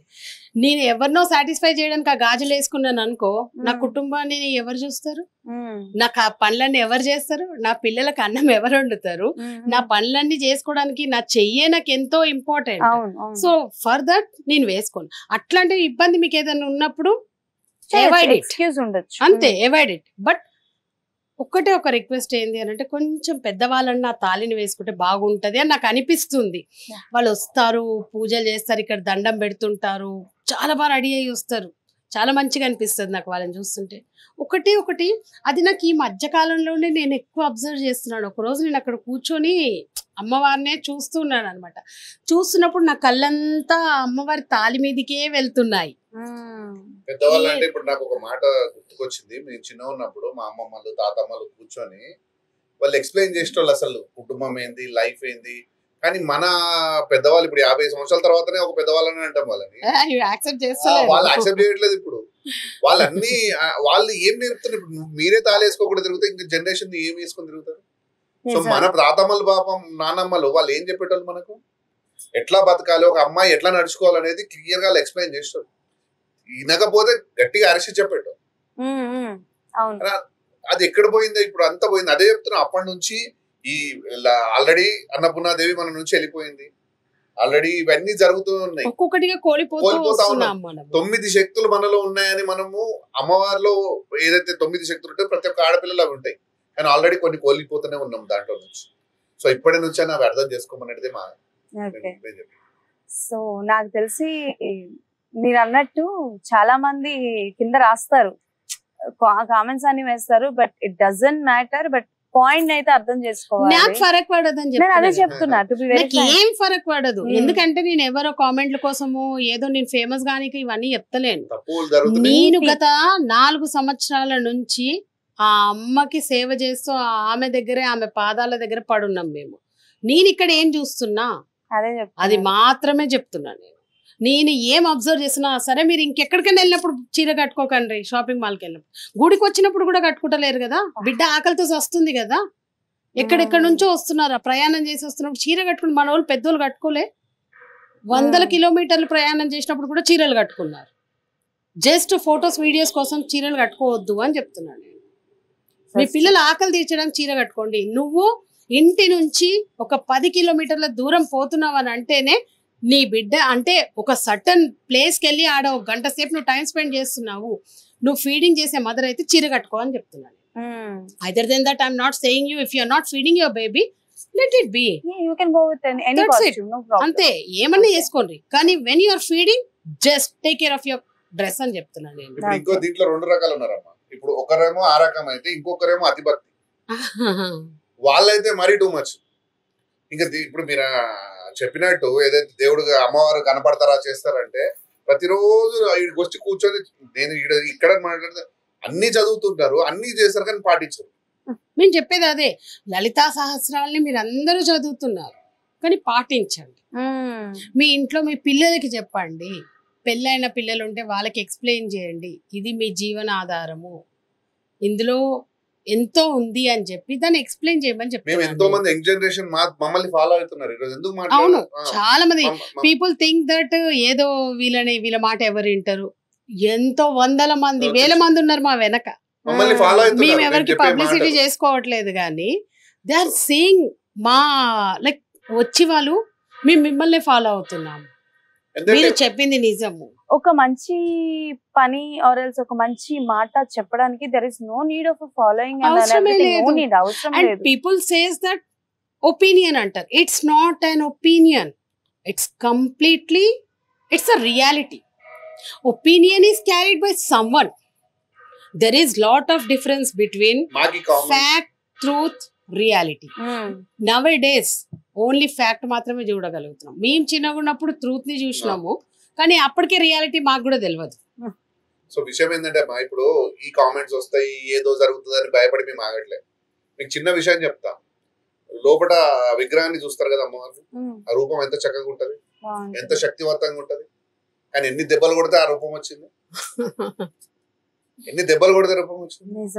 మా వాయిస్ కూడా అంతే, ఎంత నన్న కొట్టని ఏమన్నా మా మాట కానీ మారదు. అంతే ఇట్లనే Super. ఉంటాం మేము. మా తత్వం ఇదే మారదు. మేము ఊపిరి ఆగిపోయేదాకా బా. అమ్మ దీనికోసం ఎంచుకుందని అర్థమైంది, ఇదే చేస్తాము. వై డోంట్ ది థింక్ మేమేమి మా మాటల వల్ల ఎవరికి హాని జరుగుతలేదు, రక్తం గారుతలేదు, పొడుస్తలేము, కొడతలేము. సమాజంలో ఒక మార్పు రావాలి. నిజాన్ని చెప్తున్నాము. జనరేషన్ కి మనం ఏమి ఇస్తున్నాము? అంతే. కంప్లీట్లీ ఒక mechanical life, like electrical life బతుకుతున్నాం మనం. అంతా ఎలక్ట్రాన్స్ మీద డిపెండ్ అయ్యి, గ్యాడ్జెట్స్ మీద డిపెండ్ అయ్యి అదే లైఫ్ బతుకుతున్నాము. నిజమే. ఏమన్నా వదులుతాం. బిడ్డకి అన్నం తినిపిస్తూ కూడా మన చేతిలో ఫోన్ ఉంటుంది. ఈ చెవులో ఫోను, వాడి నోట్లో కుక్కుతూనే ఉంటాం. వాడికి ఒక ఫోన్ ఇచ్చి, ఇద్దరు పిల్లలు ఉంటే ఒక ఫోన్ ఆయనకి ఇస్తారు, అదే. ఫోన్ ఏమో ఈమె ఫోన్ చూసుకుంటే వానికి అన్నం పెడుతుంటారు. బాయ్ ఎందుకు? మనం అంతకు ముందుకు కూడా మన అమ్మ, మన ఫ్రెండ్స్ తో, మన రిలేషన్స్ తో అందరితో మాట్లాడుకున్నాం మనం. కానీ ఇట్లా లేదు కదా, ఫ్యామిలీ టైం కోల్పోతున్నాం మనం. Nowadays too much of phone using and everything. Even though పూజలు చేసేటప్పుడు కూడా మనస్ఫూర్తిగా ఎవరు దేవుణ్ణి ముక్కట్లేదు. అస్సలు అందరూ ఫోన్ రింగ్ అవ్వగానే we are pausing that. Yes true. And Lalitadevi అమ్మవారి గురించి మాట్లాడుకున్నాము. తర్వాత నెక్స్ట్ అవతారం మనకి సరస్వతి అమ్మవారు. ఆ అమ్మకి సాటి ఏమీ లేదు. ఈ సృష్టిలో మనం సరస్వతిని ఎంత తక్కువగా చూస్తామంటే అసలు తెలియదు కానీ చదువు కోసమే అంటే చదువు వరకే చూస్తాం. అంతవరకే ఆమె చూస్తాం. లేకపోతే మీకు జీవనమే లేదు. ఏ కళ లేదు తల్లి. ఒక్క అమ్మలో మాత్రం సరే నేను ఒప్పుకుంటా, తనలో ఇక్కడున్న మగవాళ్ళందరిలో ఏదో ఒక కళ రూపంలో కొలువై ఉంటుందేమో గాని అమ్మలో మాత్రం అన్ని కళలు ఉంటాయి. ఈ 64 కళలు ఆమెలో ఉంటాయి. ఎవ్రీథింగ్. ఒక చదువుకొని అమ్మ కూడా కూర్చోబెట్టి చదివిస్తుంది. అవును మరి చదివియదా? ఎట్లా చదివిస్తుంది? ఆమె ఏమన్నా సరస్వతి దేవి అంటేనే అది కదా. అవును. మనం మరి? చిన్నగా ఉన్నప్పుడు ఏ ట్యూషన్లు ఉండే, ఆమెకు వచ్చినా రాకపోయినా నడు కూసో చదవాల్సిందే. అంతే. ఇప్పుడు ఏ go and get ready, tuition time అవుతుంది. If not your tutor gonna come, that's it. Zoom call అంతే. ఈ Byju's, some apps, they are buying some apps. నువ్వు చదువుకొని లాభం, చదువుకొని మన అమ్మమ్మలు కూర్చోబెట్టి చదివిపించిండ్రు. నువ్వు పేరుకి చెప్పుకోనీకి, పేరే ముందుకో రాసుకోనీకి, లేకపోతే జస్ట్ లైక్ నేను చదువుకున్నాను, నేను బీటెక్ చేసిన, నేను ఎంబీఏ చేసిన. వై? అరే నీ మొబైల్ పట్టుకొని గంట సేపు చూస్తావు, ఆ రీల్స్ బదులు ఒక గంట సేపు గివ్ యువర్ టైం. అమ్మలో ఎన్ని కళలు ఉంటాయి చెప్పండి మీరు. మనం ఒక అమ్మకు పెళ్లి జరిగే ముందు ఆమెకి ఏమైనా తెలుసా? పిల్లల్ని ఎట్లా పెంచాలి, లేకపోతే ఏం చేయాలి, ఏడు పోవాలి, ఏం సంగతి అనేది. కానీ ఒక పెళ్లి జరగంగానే ఒక్క లైఫ్ ఇట్లున్నది ఇట్లా అవుతుంది ఆమె. అవుతుందా కదా? ఒక ఇల్లు వదిలిపెట్టి కుటుంబాన్ని మొత్తం వదిలి ఇంకో అన్నోన్ ఫ్యామిలీలోకి ఎంటర్ అవుతుంది. వచ్చిన తర్వాత తను ఎంత ఫాస్ట్ గా అడ్జస్ట్ అవుతుంది అంటే ప్రతి దానికి అలవాటు పడిపోతుంది ఆ ఇంటి వాతావరణానికి. అదొక కళనే కదా తల్లి. ప్రతి ఒక్క పని, వంట ఎన్ని రకాల కూరలు ఉండగలుగుతుంది అమ్మ. స్వీట్ చేయగలుగుతుంది, హాట్ చేయగలుగుతుంది, ప్రతిదీ చాయ్ పెట్టగలుగుతుంది, అన్ని చేయగలుగుతుంది కదా. అదో కళ కదా. ఆ తర్వాత అన్ని రకాల కళలు ఉంటాయి ఆమెలో. ఇప్పుడు పిల్లలు ప్రెగ్నెన్సీ వస్తుంది, ఆ నొప్పిని భరిస్తూ ఏదైనా ఆమె హ్యాపీగా ఉండడానికే చూస్తూ ఉంటది. దానికి రకంగా ఎక్సర్సైజ్లు చేస్తూ దాన్ని ఆమె భరిస్తూ ముందుకు పోతుంది. అదొక కళ. దాని తర్వాత పిల్లలు పుట్టిన తర్వాత పిల్లల్ని ఎట్లా ఎత్తుకోవాలి, ఏం చేయాలి, ఎట్లుండాలి అనేది ఆటోమేటిక్ గా ఆమెకు వచ్చేస్తూనే ఉంటాయి. నా దృష్టిలో ఒక మన పూర్వీకులు ఒక మాట చెప్పేటోళ్ళు, పెళ్ళైన వెంటనే ఒక బిడ్డని కంటే కనాలి, ఎమ్మటి కనాలి. ఎందుకు అంటే నాకు కూడా ఒక రాంగ్ అది ఉండే థాట్ ఉండే. ఏమని అని అంటే like I use wrong in the sense, ఎమ్మటే పిల్లల కంటే వాళ్ళిద్దరి మధ్యన బాండ్ ఉండదేమో కదా అనే చిన్న అది ఉండే. కానీ నాకు నేను తల్లి అయినాక నేను చాలా నేర్చుకున్నాను. నేను అందులో నా సొంతంగానే నేను చాలా నేర్చుకున్నాను. తల్లి అయినాక ఒక తల్లి తను ప్రెగ్నెంట్ అని డాక్టర్ చెప్పిన క్షణం నుంచి చెయ్యి ఇక్కడికి పోతుంది.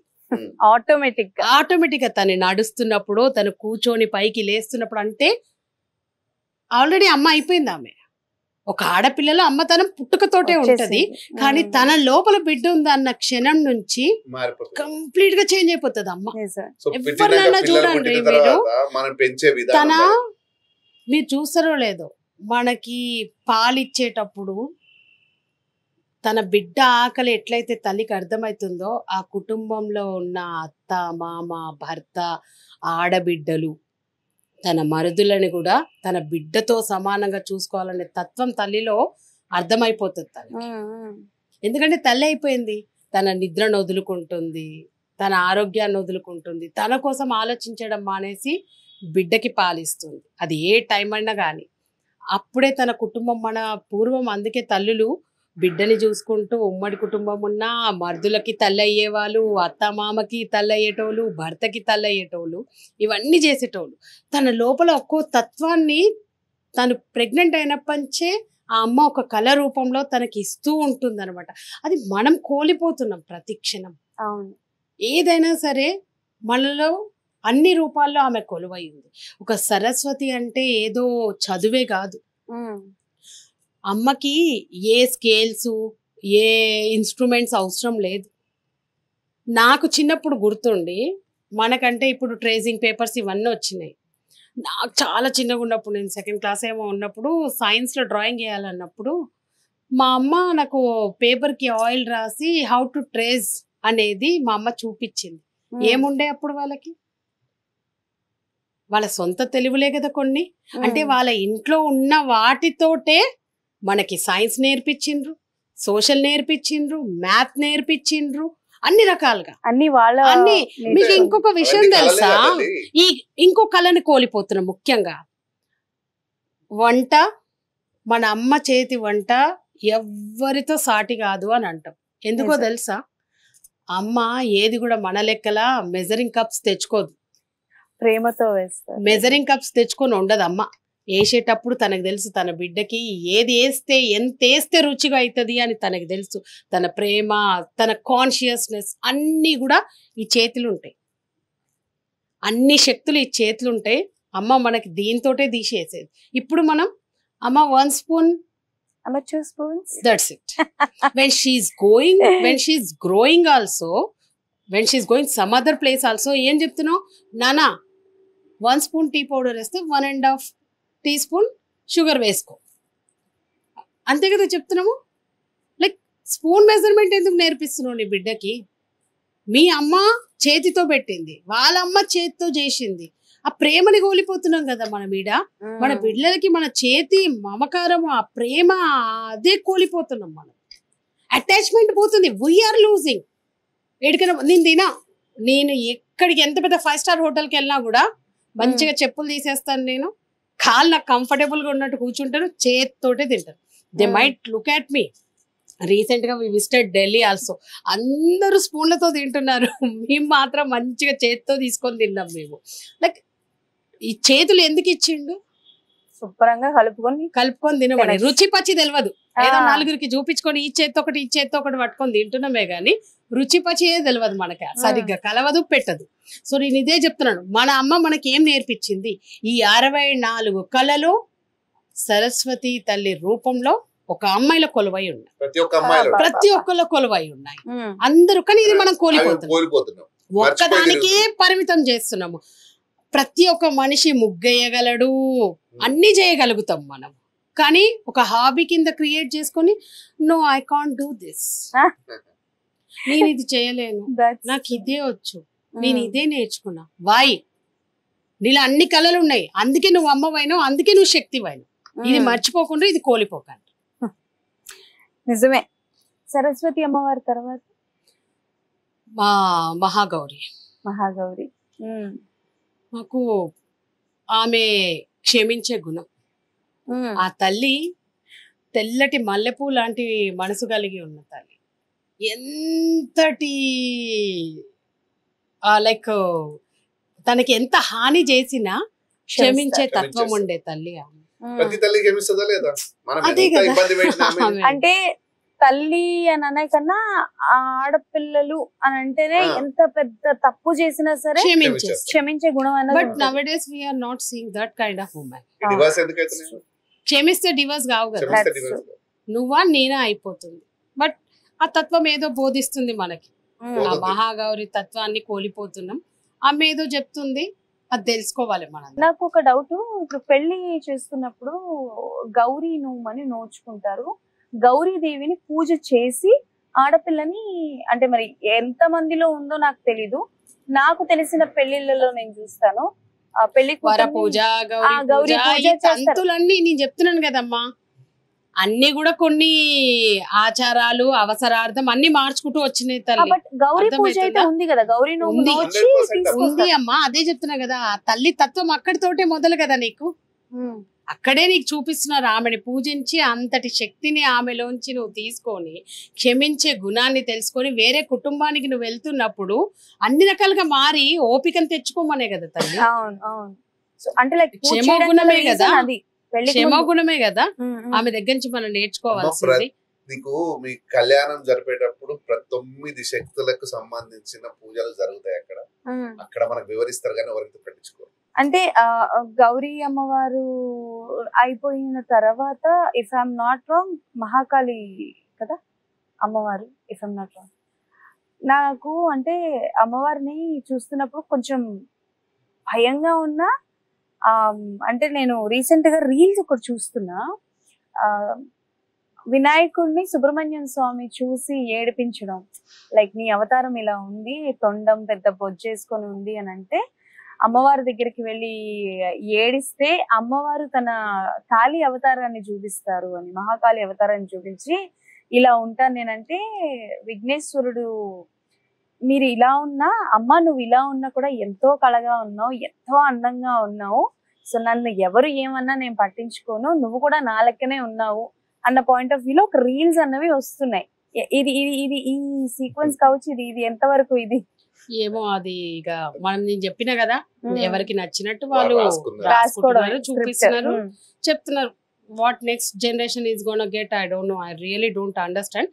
బట్ మా నుంచి మాత్రం మాకు తెలిసిన ఒక నిజాన్ని మాత్రం చెప్పాలి అని చెప్పండి. మా ఇద్దరి ఎంతో ఇష్టమైన అమ్మవారు రూపము కాళీ. మేము ప్రతిరోజు ఆమెని తలుస్తూ ఉంటాం. కాళీ అంటేనే కర్మ, కాలం. మన అమ్మకి ఏదైనా తప్పు చేసినప్పుడు కాళీ రూపం ఎత్తుతుంది అమ్మ, రే వస్తున్నా నాగు అని అంటది. అవునా కాదా? ఏమన్నా చేసినా కూడా అంటే కాలం, ఆ టయానికి నువ్వు తప్పు చేస్తున్నప్పుడే నీ తల్లి కాళీ రూపంలో నీ కర్మగా ఆపేస్తుంది, నిన్ను సరి చేస్తుంది. నేను ఆ తల్లి తత్వం కూడా అంతే. ఆమెను చూసి అందరూ భయపడతారు. ఆమె ఆ రూపం వెనక ఎంతో పెద్ద కారణం ఉంది. చాలా కథనాలు ఉన్నాయి. అందరు ఇట్లా అంటారు, అట్లా అంటారు, అదంటారు, ఇది అంటారు, కానీ అది కరెక్ట్ కాదు.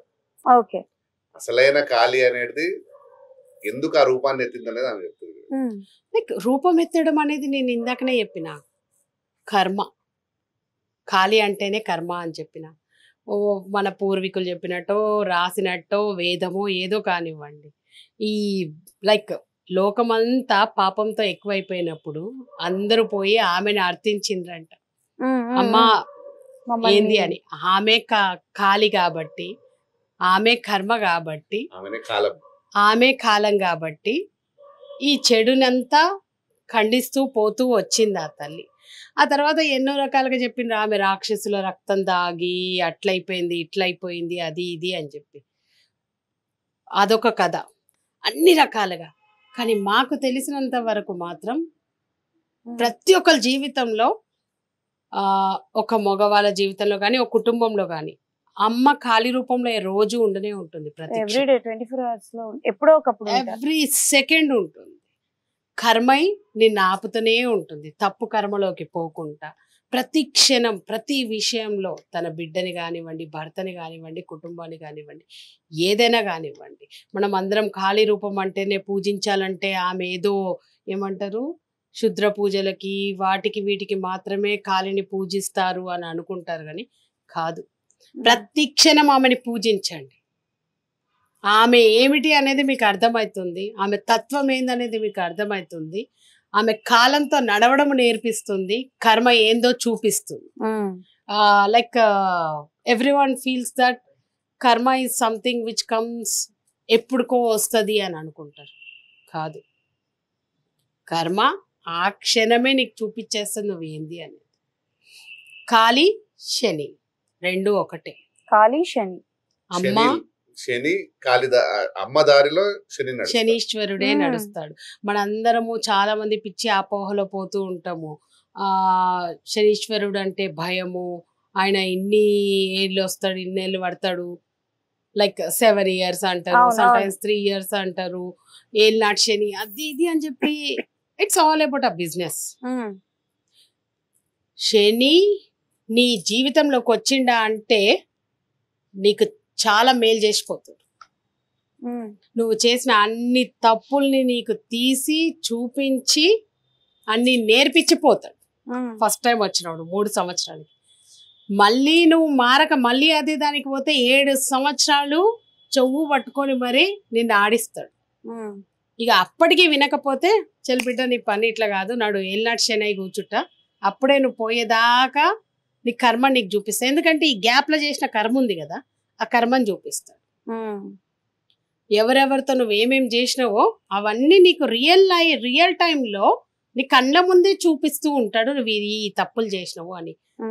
శని ఈజ్ లైక్ అ ఖాళీ కర్మ టైం, దట్స్ ఇట్. అప్పటి నుంచి నేను తెలుసుకున్నది అదే. తను చాలా ఇంకా నిజం హీ ఇక్కడ- స్టార్టెడ్ ఆమెని ఎక్కువగా తను లైక్ తలవడం.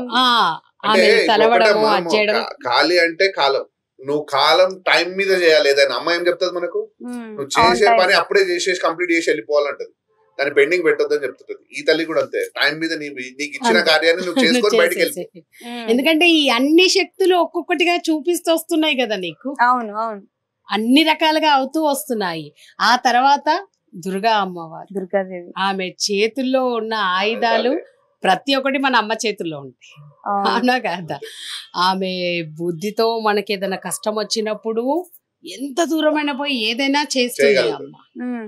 ఎంత ఓపిక తెచ్చుకొనైనా నువ్వెంత పెద్దగా ఉన్నా నీకు ఒక స్థితికి వచ్చిన నువ్వు బాలేమన్నావు అంటే నేను ఎన్ని గంటలైనా ఎత్తుకొని కూర్చోగలదు నీ తల్లి, నడవగలదు, ఎంత బరువునైనా మోయగలదు. దుర్గా ఆ శక్తి మనలో అన్ని రకాలుగా కొలువై ఉంటుంది. తన పిల్లలకు రక్ష తన అనేది ఉంటుంది. నాలుక ఒక ఆయుధం అవుతుంది టైం వచ్చినప్పుడు, అమ్మ చేతిలో ఒక ఆయుధం అవుతుంది. ప్రతి ఒక్క ఆయుధం ఆమె లోపల ఉంటుంది. ఆయుధం అంటే లైక్ దుర్గాదేవి గురించి ఎలాగో మాట్లాడుతున్నాం అమ్మవారి గురించి కాబట్టి చాలా వరకు ఈ నవరాత్రుల్లోనే అంటే లైక్ దుర్గాదేవి పూజ చేస్తున్నప్పుడు ఆయుధాలని కూడా పూజ చేస్తూ ఉంటారు. అంటే ఇప్పుడు పూజ చెయ్యాలి అని చేస్తారో తెలీదు, లేకపోతే ఏంటో తెలియదు, కానీ దీని వెనక ఎన్నో కథనాలు ఉండొచ్చు, కానీ నాకు తెలిసినంతే నేను చెప్తున్నాను. చెప్పండి. ఏంది అని అంటే దీని వెనుక చాలా పెద్ద రీజన్స్ ఉండొచ్చు, మన పెద్దవాళ్ళే ముట్టుగా చేయలేదు. ఆయుధ పూజ అని అంటే ఏదైతే నీ జీవనాధారమో, నీకు తిండి పెడుతుందో, పనికి సంబంధించింది అది ఏదైనా కానీ, నువ్వు ఒక కత్తితో పనిచేస్తున్నావా, ఆ శక్తిని ఆ కత్తిలో చూస్తూ ఆ నర్వశక్తుల్ని అందులోకి ఆహ్వానించి పూజించు. కూరగాయలు అమ్ముతున్నావా, ఆ బాటు ఆ తరాజే ఆ శక్తి రూపం నీకు, అదే నీ ఆయుధ పూజ. ఆయుధ పూజ. లైక్ ఇప్పుడు మీరున్నారు లైక్ హ్యాజ్ ఎ యాంకర్, మీకు ఏదైతే ఫుడ్ బ్రెడ్ అండ్ బటర్ ఇస్తుందో ఆ రోజు మీరు దాన్నే పూజించాలి. ఆయుధ పూజ అన్న రోజు ఎందుకంటే లారీలకు, కార్లకు పూజలు చేసుకుంటారు అందరూ కదా. మనం లారీలు అదే. కార్లకు చేస్తాం, అది కాదు తల్లి ఆయుధ పూజ అంటే.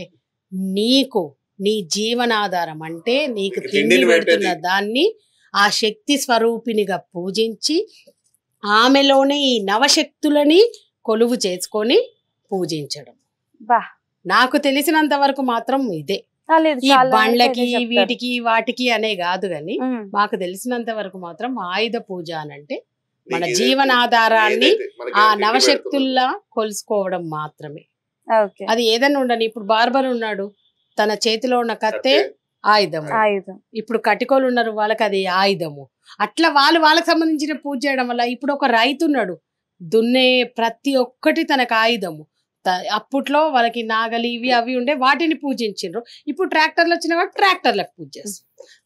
దెర్ ఈస్ డిఫరెన్స్ బిట్వీన్ మన చేతిలో ఉన్న లైక్ వాట్ ఎవర్ థింగ్స్ మనం యూజ్ చేస్తున్నామో అవి చేంజ్ అవ్వడం వల్ల, ఎక్కువగా ఎలక్ట్రికల్ గూడ్స్ అయిపోవడం వల్ల, మెకానికల్ గా థింగ్స్ ఎక్కువ డెవలప్ అవడం వల్ల వాటిని పూజ చేస్తుంది.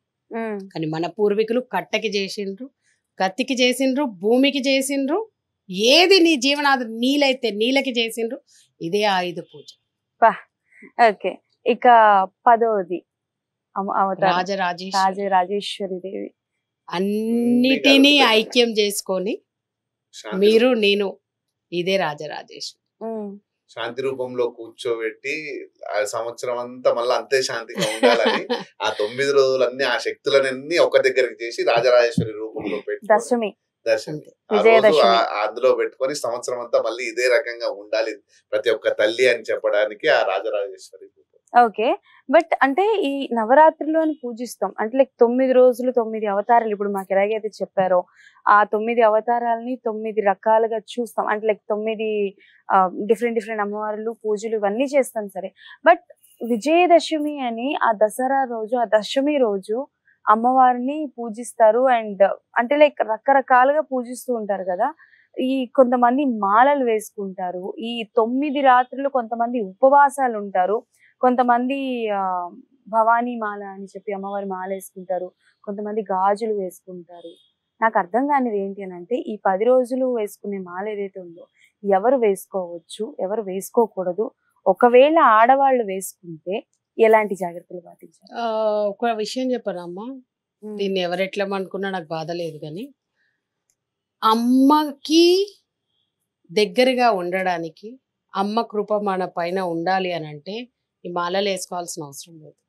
నేను చెప్పినట్టుగా ఈ 9 శక్తులని నీలో ఐక్యం చేసుకొని ఆమె ఏం చెప్తుంది, ఏం సూచిస్తుంది, 9 రోజులు ఆమెను పూజిస్తున్నావు, కానీ ఏం నేర్చుకుంటావు? ఏం నేర్చుకో, జస్ట్ పూజ, ఖాళీ పూజ చేస్తాం అంతే. అమ్మ అమ్మ అమ్మ అమ్మ అమ్మ అమ్మ అమ్మని అలంకరణలో చూసి ఫుల్ హ్యాపీ అవుతాం. ఆ అలంకరణ నీకేం చెప్తుంది, ఒక్కొక్క ఆయుధం ఏం చెప్తుంది, ఆమె చేతిలో ఉన్న వీణ ఏం చెప్తుంది, ఎందుకు ఆమె లైక్ గౌరీ లెక్కలు అక్కడ కూర్చుంది, ఎందుకు బాలా త్రిపుర సుందరి అవతారంలో ఉంది, నువ్వేం కోల్పోతున్నావో ఆ 9 రోజులు నీకు చూపిస్తుంది ఆమె అక్కడ. దృష్టి దాని మీద ఉండాలనే అంటాను, కానీ ఈ మాలలు వేసుకోవడం వల్లనో ఇంకేదో దాని వల్ల మన జీవితం ఏం మారదు. చూస్తున్నాం మేము కూడా, చాలా మంది వస్తూ ఉంటారు ఇక్కడికి. మగవాళ్ళు ఈ మధ్య కాలంలో అయితే మెట్టెలు పెట్టుకుంటున్నారు, పట్టీలు పెట్టుకుంటున్నారు, గాజులు వేసుకుంటున్నారు, ముక్కు పుడక పెట్టుకుంటున్నారు. మన గుడికే ఎంతో మంది వచ్చిపోతున్నారు. సరే, వీళ్ళందరూ అమ్మ లెక్కలు తయారైపోయినారు, మగవాళ్ళు కూడా అమ్మవారి లెక్కల దీక్ష తీసుకుని అట్లా అవుతున్నారు. ఓకే ఫైన్, కానీ వచ్చి ఏం చేస్తున్నారు?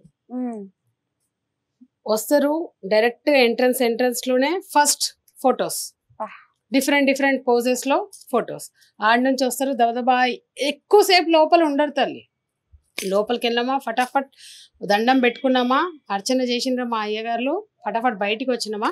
లొకేషన్ ఎక్కడ బాగుంది, ఒక్కొక్క చోట దేవుణ్ణి సెకండ్స్ కూడా చూడరు, ఒక 30 సెకండ్స్ చూడరు. బయటికి వచ్చి కనీసం మినిమం 45 minutes to 1 hour గుడిలో టైం స్పెండ్ చేస్తారు. ఎందుకు ఇవన్నీ?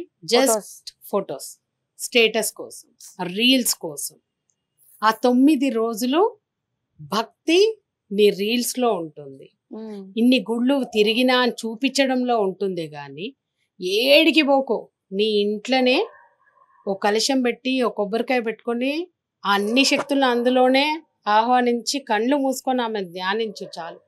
రోజంతా కూడా చేయని అవసరం లేదు, ఒక్క 10 నిమిషాలు పూర్తి నీ బుద్ధిని, నీ శరీరాన్ని అన్ని ఆమెకు అప్పచెప్పి సర్వం నీవే తల్లి అని కన్ను మూసుకో చాలు.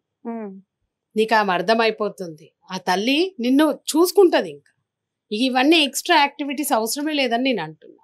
ఓకే, ఇక దీక్ష తీసుకోవడం అనేది అది వాళ్ళ personal. It's nowadays everything is business అంతే, అంతకు మించి ఇంకా ఏమీ లేదు. తను ఒక మనిషి మారాలి అని అంటే దీక్ష అవసరం లేదని నేను అంట. నీ జీవితం మారాలి అని అంటే ఏం ఎక్స్పెక్ట్ చేస్తున్నావు?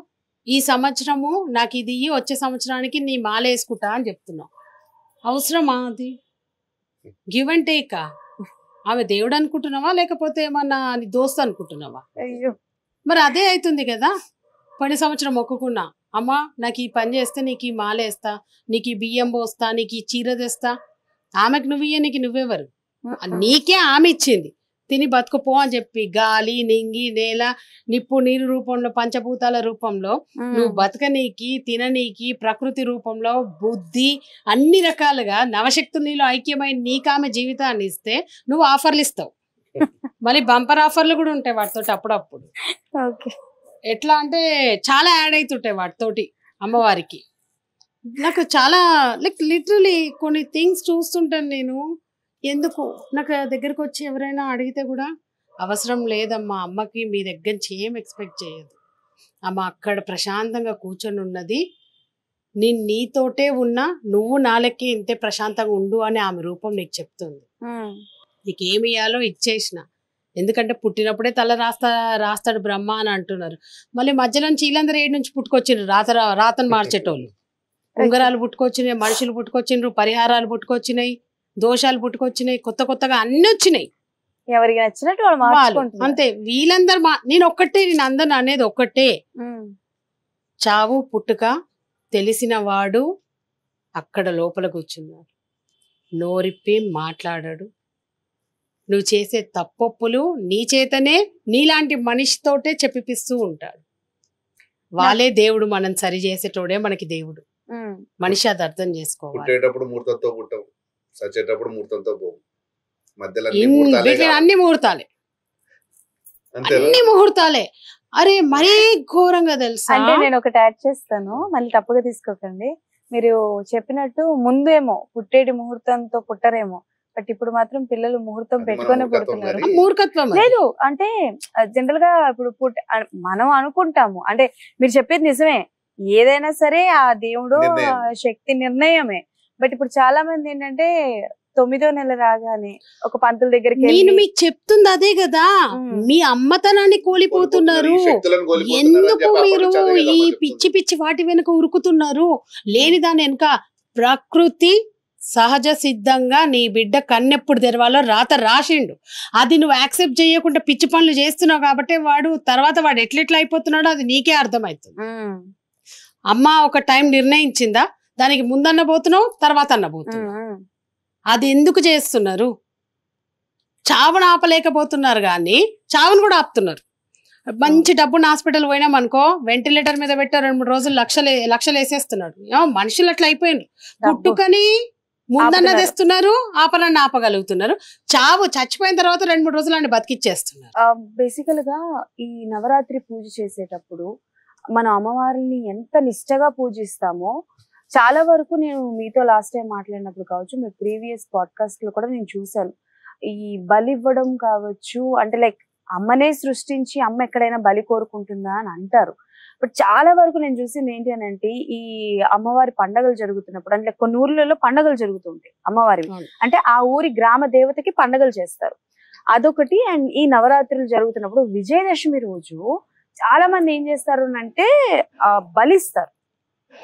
కొన్ని బంచ్ ఆఫ్ మేకల్ని తీసుకురావడము, కొన్ని దగ్గరలో అయితే మరి ఇందాక కాళికాదేవి గురించి మనం మాట్లాడుకుంటున్నప్పుడు దున్నపోతుల్ని కూడా బలిస్తూ ఉంటారు. ఈ బలి ప్రాసెస్ అన్నది ఈ 9 రోజులు ఎంతో నిష్టగా పూజించి, నాన్ వెజ్ కొంతమంది తినరు, నాకు తెలిసి కొంతమంది తినరు, కొంతమంది నాన్ వెజ్జే తినాలి అని అంటారు. సో అఫ్ కోర్స్ మీరు చాలా సార్లు దీని గురించి మాట్లాడి ఉండొచ్చు. బట్ నాకు వచ్చిన డౌట్ ఏంటి అని అంటే, అసలు ఈ నవరాత్రి పూజ చేసేటప్పుడు ఈ విజయదశమి రోజు బలివ్వడం అన్నది ఎంత వరకు కరెక్ట్? చాలా వరకు ఏమనుకుంటారంటే బళ్ళు పూజ చేయించి బళ్ళకు కూడా బలిస్తారు, బళ్ళని బట్టి ఆ బలిచ్చే జంతువుని డిసైడ్ చేస్తారు. ఇప్పుడు ఒకళ్ళు స్కూటీ అంటే ఒక కోడి, కొంచెం కార్ అంటే ఒక మేక, ఈ పాయింట్ ఆఫ్ వ్యూలో చేస్తూ ఉంటారు. దీనికి కొంచెం వ్యతిరేకంగా మనం మాట్లాడాము అని అంటే దే విల్ రైజ్ మన సంస్కారాన్ని కూడా క్వశ్చన్ చేసేంత పెద్దోళ్ళు అయిపోయారని అంటారు. బట్ వాట్ ఇస్ దిస్ ఇదే కదా మనము ఏం కోల్పోతున్నాము అని అంటే, మన సాంప్రదాయాల్ని, పద్ధతుల్ని, ఇవన్నీ. ఇప్పుడు మీరు అడిగినట్టుగానే ఇందాక అమ్మవారి గురించి మీకు ఒక విషయం చెప్పిన, అన్ని రూపాలు, అన్ని శక్తులు, కోపము, ప్రేమ, కర్మ, ఆకలి, ఆలోచన, కళ, అన్ని కలగలుపుకొని అమ్మ లాస్ట్ విజయదశమి రోజు శాంతి రూపంలో కొలువై కూర్చుంటుంది. అంటే ఆల్రెడీ అమ్మ శాంతించినట్టే. ఆ రూపాన్ని మళ్ళీ బలి అనే ఒక పిచ్చి దాన్ని తీసుకొచ్చి మనము అమ్మకి నైవేద్యము, అమ్మ శాంతి పడుతుంది, దానికోసమే ఇది చెయ్యాలి ఇవన్నీ అని అంటున్నాం. అండ్ మీరు ఇందాక అన్నట్టుగా బైక్ల ముందు బండిని బట్టి బలి అని అంటున్నాం. అసలు ఆయుధ పూజ మనం ఎందుకు చేసుకుంటాం అనేది మీకు ఇందాక చెప్పిన నీ జీవనాధారం కాబట్టి ఆ శక్తి స్వరూపినిగా ఆమెని పూజించి నువ్వు ఆ శక్తి అందులో కొలువై మమ్మల్ని ముందుకు తీసుకెళ్లాలని కొలవడమే తప్పితే జంతువులను తీసుకొచ్చి బలి ఇయ్యమని ఏమో చాలా మంది చెప్తుంటారు. ఇక్కడ ఈ పద్ధతి ప్రకారము జంతువులను ఇస్తారు, ఇంకొన్ని పద్ధతుల ప్రకారం గుమ్మడికాయలే అమ్మవారికి బలి ఇస్తారు, అది ఇది అని చెప్పి. మేమైతే ఒకటే పాటిస్తాం, మన ఈ శక్తి ఆలయంలో మాత్రం ఎట్లాంటి బలి మేము ఇవ్వం. ఎట్టి పరిస్థితులలో కూడా ఇక్కడ ఒక మూగ జీవిని తెచ్చి బలి ఇవ్వడం అంటూ ఉండదు. ఇప్పటి వరకు మాకేం కాలేదే. అమ్మ ప్రతి సంవత్సరం ఎంతో సంతోషంగా వెళ్తుంది, మళ్ళీ అంతే సంతోషంగా తిరిగి వస్తుంది. ప్రతి సంవత్సరం మన గుడిలో ఆమెకి జరిగే ఉత్సవాలని ఎక్కువగానే చేసుకుంటుంది. ఆ తల్లి అన్నపూర్ణ రూపంలో కొలువయ్యి ప్రతి శుక్రవారము అండ్ ఆ 9 రోజులు కూడా ఎంతో మంది కడుపు నింపుతాం మేము. చాలదు అక్కడ అమ్మ శాంతిగా ఉన్నట్టే కదా. అది కోలిపోయి మళ్ళీ అది ఎవరు తింటారు తల్లి కోసినాక? ఆమె కూర్చొని తింటుందా? తినదు కదా. మనమే తింటాము, ఆమెకు సంబంధమే లేదు కదా దాంతో. ఆమె పేరు చెప్పుకొని మనం తినడం అయిపోయింది. మీరు మాట్లాడుతున్నప్పుడు అన్నదానం ఫుడ్ గురించి మాట్లాడారు. అంటే జనరల్ గా రీసెంట్ గా ఒక సినిమా చూసాను, అది తమిళ్లో చాలా పెద్ద హిట్ అయింది. తెలుగులో టైటిల్ ఐ థింక్ ముక్కుపొడక అనుకుంటాను, అమ్మవారి గురించే సినిమా. సో ఇంటి ఇలవేలుపు అనమాట, ఇంటి ఇలవేలుపు అమ్మవారిని వీళ్ళు మర్చిపోతారు అండ్ ఆ గుడిని ఎవరు పట్టించుకోరు అని చెప్పేసి something through out the movie అమ్మవారి గుడి డెవలప్మెంట్ గురించి వస్తుంది. అండ్ ఒకనొక పాయింట్ ఆఫ్ టైంలో అమ్మవారి పాత్ర పోషించిన క్యారెక్టర్ ఎవరైతే ఉంటారో ఈ ప్రసాదాలు ఉంటాయి కదా, ఈ ప్రసాదాల గురించి గుళ్ళకి వెళ్ళే వాళ్ళు కూడా చాలా మంది ఉంటారు. ఫర్ ఎగ్జాంపుల్ ఇప్పుడు తిరుపతి అనగానే చాలా మందికి లడ్డు గుర్తొస్తుంది, అన్నవరం అనగానే చాలా మందికి గుర్తొచ్చేది ప్రసాదం. అలానే కొన్ని ప్లేసుల్లో ఏంటి అని అంటే అక్కడ వెళ్ళి ఎంత వేరే దేవుడిని దర్శనం చేసుకుని అన్నదానానికి వెళ్తామా, అక్కడ ఆ అన్నదానాల్లో ఫుడ్ బాగుంటుంది, సాంబార్ బాగుంటుంది, ఇలా మాట్లాడుకుంటారు. అంటే జనరల్ గా నాకు వచ్చిన డౌట్ ఏంటంటే ప్రసాదం బట్టి చాలా వరకు దేవుళ్ళు ఫేమస్ అవుతున్నారా? అట్ ద సేమ్ టైం అసలు ప్రసాదాలు ఎందుకు పెడతారు, దేవుడికి నైవేద్యం అనేది ఎందుకు పెడతారు? Good question. యాక్చువల్గా ఈరోజు మార్నింగే అనుకుంటా మేమిద్దరము డిస్కస్ చేసినాం ఇదే విషయంలో. అంటే ఏదో విషయంలో ఎవరో వచ్చి ప్రసాదము అది ఇది అని అంటే దాని గురించి మాట్లాడినాం అనమాట. మన పూర్వము ఎక్కడ వ్యాపారం కోసం కానివ్వండి, ఇంకా మంచి చెడు ఏదైనా ఉండనియండి, ప్రయాణం చేస్తున్నాము అని అంటే బండ్లు ఏడు ఉన్నాయి, ఎడ్ల బండో లేకపోతే కాలి నడకనో పోయేటోళ్ళం మనము. మనకి ట్రాన్స్పోర్టేషన్ చాలా తక్కువ. అండ్ ఇప్పుడంటే పక్కనే 100 హోటళ్ళు వచ్చేసినాయి, వీధికి ఒక హోటల్ వచ్చేసింది మనకి. సో ఫుడ్ ఫెసిలిటీస్ చాలా ఎక్కువ. కానీ మన పూర్వం మనకు అట్లా లేకుండే కదా, అవునా కదా. సో ఆ సిచ్యువేషన్లో ప్రతి గుడిలో దేవుడికి పెట్టే నైవేద్యం అక్కడ 4 పూటలు 6 పూటలు అక్కడ ఆ మనిషి ఆకలి తీరడానికి. ఇప్పుడు పొద్దునే ఒక నైవేద్యం జరుగుతుంది స్వామివారికి అమ్మవారికి, మళ్ళీ 11:30 12 o'clock ఆ టైంలో ఒకసారి చేస్తారు, మళ్ళీ 4 o'clock ఒకసారి ఉంటుంది, ఈవినింగ్ 5 o'clock, మళ్ళీ నైట్ 8:30కి ఒకసారి నివేదన ఉంటుంది వాళ్ళకి. అంటే ఎన్నోసార్లు మేమే తమిళనాడు వెళ్ళినప్పుడు ఆ టైమింగ్స్లో మేము ఆ ప్రసాదం తినడం జరిగిందనమాట. Actual reason is to feed a hunger man అంతే. అవి అక్కడ ఎందుకు ఫేమస్ అయినాయి అని అంటే క్వాలిటీ, ఆ నేలలో ఉన్న రుచి, ఏదైనా సరే ఆ క్వాలిటీలో అంతే. దేవుడే 6 దాటిందంటే పోయి ఒక గుళ్ళో ఉండిపోయాడు, అక్కడ ఏదో ఒక సత్రంలో. ఆ టైంలో ఆ గుళ్ళోనే ఉన్న పంతులు గారో లేకపోతే అక్కడ ఉండే వాళ్ళు వాళ్ళకు వండి ఆ ఫుడ్ పెట్టేటోళ్ళు. సో దానికోసం ఆ ప్రసాదాలు దేవుడే నిర్ణయించిండు 4 పూటలు, అది మనుషుల కోసం. దేవుడి పేరుతో మన ఆకలి తీర్చడమే తల్లి. అంటే ఆ దేవుడు తీసుకున్న నిర్ణయం అది. ఆయన పేరుతో ఆయనకి పెట్టిన నైవేద్యం ప్రసాదం రూపంలో నీ ఆకలి తీరుస్తున్నట్టే. అదే కాకుండా గుడి ముందు ఎంతో మంది ఆధారం లేకుండా ఉండే వాళ్ళ కోసం. కానీ ఇవాళ రేపు వాళ్ళకి పెడతలేం మనం, మారిపోయినాం మనం. ప్రసాదం అంటే ప్రసాదాన్ని కూడా అమ్ముకుంటున్నాం, చాలా ఘోరం, అన్ని అమ్ముకుంటున్నాం మనం. మన ఈ శక్తి ఆలయంలో మాత్రం ప్రసాదం అనేది అమ్మడం జరగదు. ఎంత తోస్తే అంత. ఇప్పుడు మేము నవరాత్రుల్లో ఉన్నాము కంప్లీట్ గా అండి. ఏ పండుగలు ఏ ఉత్సవాలు వచ్చినా కానీ మన దేవాలయంలో ఎంత సాధ్యమైతే అన్ని కిలోల ప్రసాదాలు చేపిస్తాను నేను. గొప్ప అని చెప్పుకోవద్దు కానీ ఎన్నో రకాలు చేపిస్తాను. ఒక్క పూటకి 4-5 రకాల ప్రసాదాలు. అవి might be 2 quintal 3 quintal 4 quintal ఎంత పోయినా కానీ చేపిస్తాను. ఇప్పుడు దేవి నవరాత్రులు ఉంటాయి, పొద్దున ప్రసాదాలు ఉంటాయి, మళ్ళీ మధ్యాహ్నం 12:30కి భోజనాలు ఉంటాయి, మళ్ళీ సాయంత్రం 5 గంటల నుంచి ప్రసాదాలు మొదలవుతాయి. ఎంతమంది వస్తే అంతమందికి. నేను మా వంట చేసే వాళ్ళకి ఒకటే మాట చెప్తాను, ఎక్కడెక్కడి నుంచో అమ్మ కోసం వస్తారు, ఎవరు ఆకలితో పోవద్దు.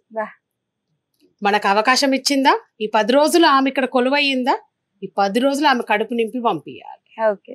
ప్రతి శుక్రవారం మా ఇద్దరి కోరిక, చాలా ఇంటర్వ్యూస్ లో కూడా నేను చెప్పిన, మా ఇద్దరి కోరిక ప్రతిరోజు అన్నం పెట్టాలని. ఆ తల్లి ఆ శక్తిని అంటే పెట్టలేమని కాదు, ఆజ్ఞ ఎప్పుడు వస్తుందా అని ఎదురు చూస్తున్నాం. మా ఆలోచన కూడా ఏంటంటే రియల్ గా నీడి ఉన్న వాళ్ళకి పెట్టాలి అని చెప్పి. ఎందుకంటే ఇప్పుడు చాలా మంది స్విగ్గీ నడుపుకునే వాళ్ళు, జొమాటో నడుపుకునే వాళ్ళు, లేకపోతే ఆటో డ్రైవర్స్, రోడ్డు మీద పని చేసుకునే వాళ్ళు, ఇట్లాంటి వాళ్ళు చాలా మంది ఇబ్బంది పడుతున్నారు తల్లి. వాళ్ళకు ఆ ఫుడ్ దొరకక పాపం వాళ్ళు ఒక్కొక్కరు తినకుండా వదిలేస్తున్నారు పాపం. రీసెంట్లీ నేను తను వినాయక చవితి టైంలో ఈ అన్న ప్రసాదాలు ఇవి చెయ్యకండి అంటే, ఉన్న వాళ్ళే తింటున్నారు లేని వాళ్ళకి అందేటట్టు చూడంటే ఒక కామెంట్ చూసిన నేను. అన్న మీరు చెప్పింది కరెక్టే, ఆ స్విగ్గీ అబ్బాయి ఏం పెట్టిండంటే డెలివరీ బాయ్, మా లాంటి వాళ్ళు కొన్ని 100,000 మంది ఉన్నారన్న ఈ హైదరాబాద్ సిటీలో. మేము ఆ 9 రోజులు మాకు ఆ అన్నం డబ్బులు మిగిలిపోతాయి కదా అని ఆడికి పోతూ ఉంటాము. కానీ అన్న మేము అక్కడికి వెళ్ళినప్పుడు ఒక అవమానం చూస్తాము. ఈడ మళ్ళీ వచ్చిండా, నడు నడు అన్నట్టుగా అంటారు. అన్నప్పుడు నాకు అనిపించింది, అరే అక్కడికి ఆ మనిషిని దేవుడు పిలిచిండంటేనే దాని యజమాని ఆ మనిషి. నేను మన గుడిలో కూడా అదే మాట చెప్తా, మా వాళ్ళు ఎప్పుడన్నా కొంచెం గట్టిగా మాట్లాడినా లేక అది చేసినా తప్పు, దాని యజమాని తను, తన హక్కు ఉంది ఆ మెతుకు మీద, అందుకే అతను ఇక్కడికి వచ్చిండు ఆ టయానికి. ఎంత కావాలో అంత పెట్టండి, అమ్మవారి మాతో పెట్టిస్తుంది వాళ్ళకి. నేను ఇదే మాట చెప్తాను, తనకి హక్కు లేకుండా అక్కడి దాకా రాడు. ఆ ప్లేట్ నేను రీసెంట్లీ మన గుళ్ళో ఇంకొక మనిషిని కూడా చూసాను, అహంతో తిరిగి వెళ్ళిన వాళ్ళని కొంతమందిని చూస్తుంటాను. నా పాలసీ ఒకటే, నేనన్ను ఉండని, తనను ఉండని, మా పిల్లలు ఉండనండి, ఇంకా మా వాళ్ళు ఎవరన్నా ఉండని అండి. అన్నం కోసం మొదలు ఎవరు వచ్చి లైన్ లో నిలబడ్డారో అదే లైన్ ప్రకారం రావాలి నా దగ్గర. ఎగ్జాక్ట్లీ అదే అడుగుదాం అనుకున్నాను. ఎవరో మాకు తెలిసిన వాళ్ళనో లేకపోతే మాకు టైం అయిపోతుందనో.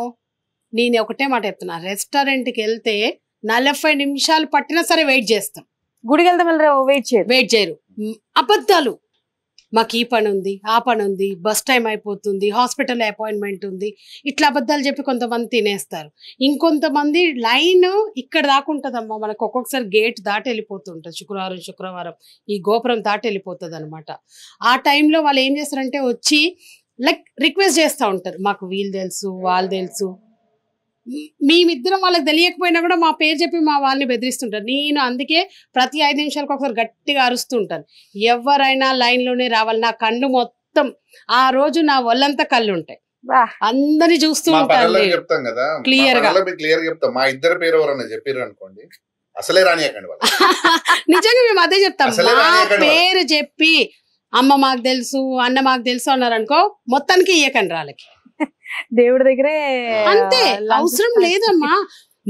పాపము ఎంతో మంది ఎండలో నిలబడతారు తల్లి, వాళ్ళు కరెక్ట్ గా మాకు 12 అయ్యేసరికి ఆ మనిషి కనిపించకపోతే మా ఇద్దరు కనిపిస్తుంది, అయ్యి వాళ్ళు రాలేదేంది అంటే మాకు మేము అందరినీ గుర్తుపడతాం అనమాట. అంటే ఇక్కడ ఈ చుట్టుపక్కల పని చేసుకునే వాళ్ళకి ఇట్లా వస్తారు అనమాట. వాళ్ళు రాకపోతే కూడా మేము ఒక పూట లేకపోతే ఎప్పుడన్నా బై మిస్టేక్ ఒక ఫ్రైడే మేము మిస్ అయితే కూడా వాళ్ళు అడుగుతారు, అమ్మా లాస్ట్ వీక్ క్లియర్ ఏంది అని చెప్పని అడుగుతారు అనమాట. సో మాకు ఆ బాండ్ క్రియేట్ అయింది వాళ్ళతోటి పెట్టాలనేది మా ఆలోచన. అంతే. సో మేము కూడా ఇక్కడ చెప్పేది కూడా ఒకటే, పబ్లిక్ అందరికి కూడా చెప్పేది ఒకటే, మీరు తినే తిండి ఎవరికైతే రాసి పెట్టిందో వాళ్ళకి మాత్రమే చెందుతుంది. సో మీకు తినే శక్తి ఉండి మీ ఇంట్లో వండుకునే శక్తి ఉంటే గుళ్ళల్లోనో లేకపోతే అన్నప్రసాదాలు పెట్టే దగ్గర పోయి తినకండి ప్లీజ్. అది వేరేళ్ళ కోసం అమ్మవారు అక్కడ పెట్టిస్తుంది, అది వాళ్ళకే చెందాలి.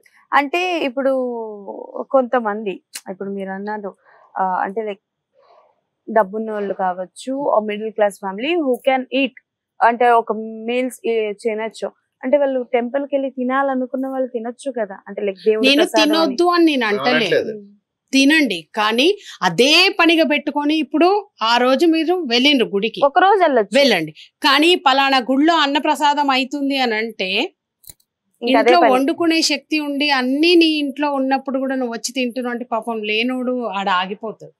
మీకు ఒక విషయం తెలుసో తెలియదో, మేము అంతా అయిపోయి మొత్తం అందరు తినేసి ఇక ఈ గుడంతా ఖాళీ అయిపోయినాకనే అన్నానికి మేము కూర్చుంటాం. మా కోసం ఏ రోజు మా వాళ్ళకి కూర తీసి పెట్టండి, అన్నం తీసి పెట్టండి అని మేము చెప్పాం. ఒకవేళ వాళ్ళు అంత అయిపోయినారు కదా అని బేసన్లో అన్నం పెట్టి మమ్మల్ని పిలిచినా అక్కడ నుంచి ఎవరైనా వస్తుంటే మేము తినం, ఫస్ట్ వాళ్ళకి పెడతాము. సో ఇక్కడ చిన్న విషయం చెప్తాము. నేను మొన్న ఈ కార్తీక మాసం శ్రావణ మాసంలో ఒక శుక్రవారం చాలా మంది వచ్చిండ్రు, తిన్నారు, పోయినారు. లాస్ట్ కి మా దగ్గర ఫుడ్ అయిపోయింది, ఫస్ట్ టైం అది అయిపోవడం. మాకు మేము 2000 మెంబర్స్ పంపిస్తాము, ఒక 50-60 మెంబర్స్ మిగిలిపోయినారు. ఎంత బాధ అనిపించింది అంటే వాళ్ళందరికీ నేను సారీ చెప్పిన, ప్రతి ఒక్కరికి. ఎందుకంటే ఇక్కడికి వచ్చిన వాళ్ళు ఉట్టిగా పోవద్దు. ఆ రోజు నాకు చాలా బాధ అనిపించింది, ఎందుకంటే అది అప్పటికే టైం 3:30 అయిపోయింది. మమ్మల్ని నమ్ముకొని కడప మార్చుకొని ఇటు దాకా వచ్చింది ఇక్కడ దొరుకుతుంది అని, కానీ ఆ రోజు మేము అన్నం పెట్టలేకపోయాం. అది కూడా అంటే మేము తక్కువ చేపియలేదు, అనుకున్న దానికన్నా లాస్ట్ శ్రావణ శుక్రవారం అవ్వడం వల్ల ఎక్కువ మంది వచ్చేసిండ్రు. అట్లా బయటి వాళ్ళు ఎక్కువ అయిపోయిండ్రు అనమాట. సో ఆ మూమెంట్ లో మేము అప్పటికప్పుడు వండి, నేను ఎప్పుడు కర్రీస్ ఉన్నా కూడా ఈవెన్ ఒక సాంబార్ ఉన్నా అన్నం వండిపిచ్చేస్తాం. అక్కడ వాళ్ళు 10 నిమిషాలు కూర్చోబెట్టేసి ఎప్పుడు వాటర్ రెడీగా ఉంటాయి అనమాట, మా వాళ్ళు రెడీగా ఉంటారు వండడానికి. చాలా అంటే మా ఇద్దరికి బాధ అనిపించింది, అసలు ఎంతో అంటే ఆశతో వస్తారు ఇక్కడికి, పెట్టాలి అంతే. అమ్మ శక్తినిచ్చింది అంతే, ఆ తల్లి మమ్మల్ని ఎంచుకుంది, ఆ పని చేయండి మిమ్మల్ని వాళ్ళకి సేవ చేయమని పెట్టినా అని అన్నది అంతే. మేము సేవ మాత్రమే చేస్తున్నాం అమ్మకి అంతే, అదర్ దెన్ దట్ నథింగ్. ఇక్కడ రీసెంట్ గా ఒక అమ్మవారి జాతరలు జరిగాయి, అక్కడ ఒక పర్సన్ కూర్చున్నాడు. బోనాల ఐ థింక్ సో, బోనాలకే డబ్బులు డిమాండ్ చేసి బోనం ఏం తీసుకొచ్చిండ్రు అని. కాదు, అంటే ఒక పెద్ద అమ్మవారే, అమ్మవారి పేరు నాకు కరెక్ట్ గా గుర్తు రావట్లేదు. సో అది లైవ్ జరిగింది, లైవ్ పెట్టారు, అమ్మవారిది లైవ్ పెట్టారు. ఒక పర్సన్ మీద అమ్మవారు పూనారు. సో అమ్మవారు పూని రానున్న రోజుల్లో మీరు పూజలు సరిగ్గా చెయ్యట్లేదు, నన్ను సరిగ్గా ఇది చేయట్లేదు. ఐ థింక్ బోనాల్ ఫంక్షన్ లోనే సికింద్రాబాద్, రైట్, సికింద్రాబాద్ లో ఒక టెంపుల్ లో ఒక పర్సన్ కి అమ్మవారు పూని, నాకు పూజలు కరెక్ట్ గా చెయ్యట్లేదు, ఈ సంవత్సరం నరబలి ఎక్కువగా తీసుకుంటాము, రక్తాన్ని కళ్ళ చూస్తారు అని చెప్పి ఒక స్టేట్మెంట్ అనేది పాస్ చేశారు. అండ్ అది చాలా వరకు విన్నవాళ్ళు, ఈవెన్ దో మై ఫ్యామిలీ, మా మమ్మీ కూడా విన్నారు, తను కూడా చాలా భయపడిపోయారు. అంటే లైక్ ఇప్పుడు జనరల్ గా ఏ అమ్మవారు ఏ తల్లి కూడా తన బిడ్డల్ని అంటే లైక్ కోపం వస్తే ఓ మాట అంటారు, కానీ మరీ చావు రక్తం కళ్ళ చూసే అంత అయితే చెయ్యరు. సో జనరల్ గా ఈ జాతరలు జరిగేటప్పుడు కానీ, నవరాత్రులు పూజ జరిగేటప్పుడు కానీ, ఇళ్లలో పూజ జరిగేటప్పుడు కానీ అమ్మవారు పూనుతూ ఉంటారు. సో నేను అందరూ నిజము అని చెప్పను, అందరూ అబద్ధం అని చెప్పను, దీంట్లో ఎంత వరకు అన్నది నిజం ఉంది. మీ అంటే ఇక్కడ గుడిలో టెంపుల్లో ఎప్పుడైనా ఎవరి మీదైనా అమ్మవారు రావడం లాంటిది జరిగింది? మేము యాక్సెప్ట్ చెయ్యము ఫస్ట్ ఆఫ్ ఆల్. అండ్ మీరు అన్న మాటకి నేను ఎవరిని ఉద్దేశించి అయితే అనట్లేను, బట్ ఇది కంప్లీట్ గా నాకు అనిపించింది, నా మనసుకు అనిపించింది చెప్తున్నాను. పూజలు చేయకపోతేనే నరబలి తీసుకుంటా అని అంటే ఎన్ని పాపాలు చేస్తున్నావు? పొద్దున్న లేస్తే సండే వస్తే ఎన్ని కోడ్లను బలి చేస్తున్నాం, ఎన్ని మేకల్ని బలి చేస్తున్నాం. అమ్మవారి పేరు చెప్పి ఎంతమంది తప్పు పూజలు చేస్తున్నారు, బిజినెస్లు చేస్తున్నారు, వ్యాపారాలు చేస్తున్నారు. వాళ్ళని కదా ఆమె బలి తీసుకోవాలి. అసలు అమ్మవారు నాకు ఒక్కటి ఇదేనమ్మా నాకు అర్థం కాని విషయం కూడా, ఇన్ని సంవత్సరాల్లో ఏ రోజు మమ్మల్ని నాకు ఈ పూజ చేయండి, నాకు ఈ అలంకరణ చేయండి, నాకు ఈ పట్టుబట్టలు కట్టండి, నాకు వీళ్ళని పిలవండి, వాళ్ళని పిలవండి, ఇది చేయండి అది చేయండి అని ఏ రోజు ఆమె కోరలేదు మమ్మల్ని. ఎప్పుడైనా మన గుడిలో ఎప్పుడైనా మీరు చూసారా ఇట్లా అమ్మవారు అంటే like మన ఎవరైనా దగ్గర చెప్పడం అట్లాంటివి ఉన్నా కూడా పక్కకు జరిపేస్తాం మేము. అలాంటిది? వాళ్ళకి తెలుసు ఈడ ఈ ముద్రం ఉన్నంత వరకు ఇట్లాంటివి Encourage చాలా కూడా మంది చేయాలి. అందుకే మన దగ్గరికి ఇట్లాంటివి ఉన్న వాళ్ళు రారు, ఎందుకంటే వాళ్ళకి తెలుసు మేము యాక్సెప్ట్ చెయ్యమని చెప్పి. మేము అసలు నేను ఎదురు నిలబడడానికి రెడీ ఉన్నానమ్మా. నేను ఎవరన్నా ఉండని, నేను వెళ్ళి అమ్మవారు వచ్చినప్పుడు నాకంటూ కొన్ని ఉన్నాయి, నేను అడగాలని చెప్పి నేను వెయిట్ చేస్తున్నాను. ఇక్కడ అట్లాంటి సిచ్యువేషన్ వస్తే ఖచ్చితంగా వాళ్ళ ఎదురుగా వెళ్ళి, అంటే నాకే కొన్ని ధర్మ సందేహాలు ఈ గుడి గురించి, మా ప్రయాణం గురించి కొన్ని ఉన్నాయి మాకు కూడా. అంటే మా ఇద్దరికే తెలిసినవి అమ్మ చెప్పేస్తుంది కదా. అవును, నిజం. అవునా కదా, ఆమె చెప్పేస్తుంది. ఇంకెవరి గురించో నాకు అనవసరం, మా గురించి మా ప్రయాణం గురించి కొన్ని ఆమె ఎదురు పడితే అడగాలని ఉంది నాకు. లైక్ ఇట్లా మీరు చెప్పినట్టుగా ఎవరికైతే అమ్మవార్లు వస్తూ ఉంటారో వాళ్ళని అడగాలని వెయిట్ చేస్తున్నాను నేను. Let's see, I'm waiting for the time. ఈ వీడియో ఏదైతే మీరు చెప్పినో నా పర్సనల్ ఒపీనియన్ అయితే అంతకన్నా ఘోరమైన పాపాలు జరుగుతున్నాయి. మొన్ననే రీసెంట్గా వీడియో చూసినాం కదా తల్లి, ఏమని యాక్చువల్గా నేను వీడియో చేద్దాం అనుకున్నా కానీ నాకు టైం సెట్ కాలేక చేయలేదు. పాపం ఎవరో బోనం తీసుకెళ్తే 500 ఇస్తే కానీ బోనం అమ్మవారికి ఎక్కించను అని చెప్పి వైరల్ అయింది. అది ఏడా ఏ ఊళ్ళో? అసలు ఇది భువనగిరి ఎల్లమ్మ దగ్గర అనుకుంటా. అసలు ఏంది అది? అట్లా అక్కడ అమ్మవారు హ్యాపీగా ఉందా?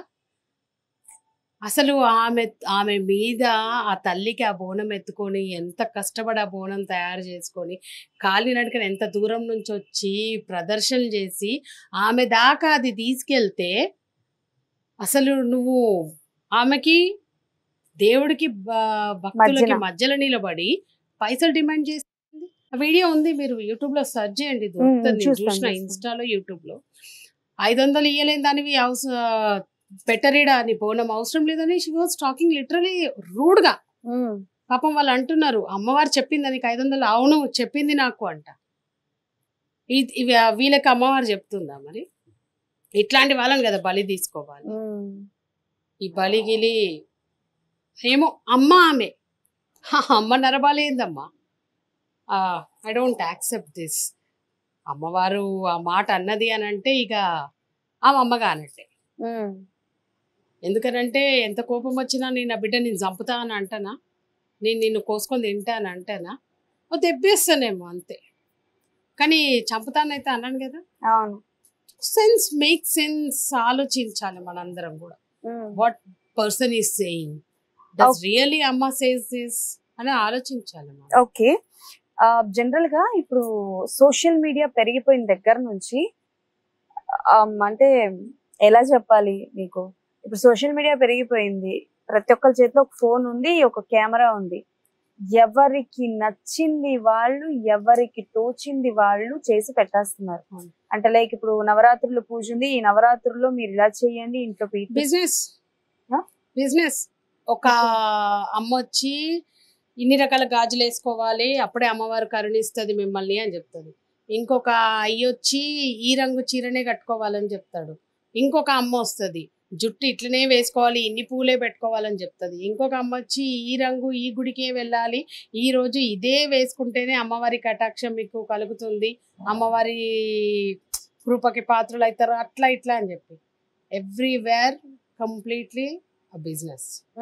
కొంతమంది చీరల అడ్వర్టైజ్మెంట్ చేస్తున్నారు, కొంతమంది పూజా సామాగ్రి అడ్వర్టైజ్మెంట్ చేస్తున్నారు, కొంతమంది లైక్ ఈ గాజులవి ఇవి. ఎవ్రీ పర్సన్ ఒక పండగ వస్తే పూజా సామాగ్రి ప్రతి ఒక్కటి బిజినెస్. ఆ రోజు నువ్వు ఏం వేసుకోవాలో కూడా బిజినెస్. జ్యువెలరీస్ ఉన్నాయి ఇప్పుడు, ఆర్టిఫిషియల్ జ్యువెలరీ ఉండనియండి, మామూలుగా రియల్ గోల్డ్ జ్యువెలరీ ఉండనియండి. పండగ వచ్చిందంటే దేవుడితో ఆ బంగారాన్ని ముడేస్తున్నారు. అవును, పలానా పండగ రోజు మీరు ఈ నగ వేసుకొని పూజ చేస్తే అమ్మవారు మీ ఇంట్లో లక్ష్మీదేవి తాండవం చేస్తుంది. అర్థమవుతుందా? మీరు జ్యువెలరీ గురించి అడిగారు కాబట్టి నాకు ఒక చిన్న డౌట్. అఫ్ కోర్స్ నేను ఇది వేసుకుంది ఇట్స్ నాట్ అ గోల్డ్ అనుకోండి, బట్ స్టిల్ ఇందులో అమ్మవారిది బొమ్మ ఉంది. బంగారంలో కూడా చాలా మంది అమ్మవారి విగ్రహాలతో ఉంటాయి. అమ్మవారు, కృష్ణుడు, రామ్, ఇట్లా డిఫరెంట్ డిఫరెంట్ చూసిండ్రు మీరు. తమిళనాడులో ఒక హారమే తయారు చేసిండ్రు, complete Kanchi Kamakshi temple theme మొత్తం. ఓకే. అంత టెంపులే ఉంటుంది అందులో, మరి ఎంత లోపల వరకు అమ్మవారు ఉంటుంది. వేసుకోవచ్చా? మీకు నేను అదే చెప్తున్నాను, మనకి నచ్చితే ఆ ఏదైనా చేయొచ్చు. డబ్బు రూపాన వాళ్ళకి ఒకటి లాభం వస్తుంది అని అంటే నీకు ఏదైనా అంటగడతారు. Um. Anything it might be, it's all about a business అంతే. అమ్మ పూజా సామాగ్రి ఇప్పుడు ఒక గణపతి నవరాత్రిలో మనం చూసినాము, దానికి ఒక 10 రోజుల ముందు ఏం వీడియోస్ వచ్చినాయి నీకు మొత్తం యూట్యూబ్లో, ఇన్స్టాలో?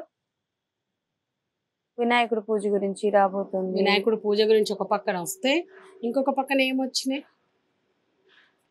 ఈ డెకరేషన్లు, ఆ డెకరేషన్లు, ఈ పువ్వులు, ఆ పూజా సామాగ్రి, ఇట్లనే పూజ చేయాలి, అట్లనే పెట్టాలి, ఇవే పెట్టాలి, ఇది పద్ధతి, అది పద్ధతి.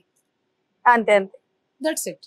నాకు ఒక డౌట్, అది అంటే మేబీ నన్ను ఇప్పుడు నేను ఈ డౌట్ అడిగితే మళ్ళీ నన్ను ఏమైనా ప్రశ్నిస్తారో లేకపోతే తిట్టుకుంటారేమో కానీ, మనం దేవుణ్ణి నమ్ముతాము. ఇప్పటికీ కొంతమంది అమ్మవార్లు, కొన్ని దేవుళ్ళు కావచ్చు, గుళ్ళు లేవు, బట్ కొన్ని చోట్ల పెద్ద పెద్ద గుళ్ళు ఉన్నాయి. If I'm not wrong, Tirupati పెద్ద గుడి. అంటే తిరుపతిలో దేవుణ్ణి దర్శించుకోవడానికి వెళ్ళడానికి 6 గంటలు 7 గంటల సమయం పడుతుంది.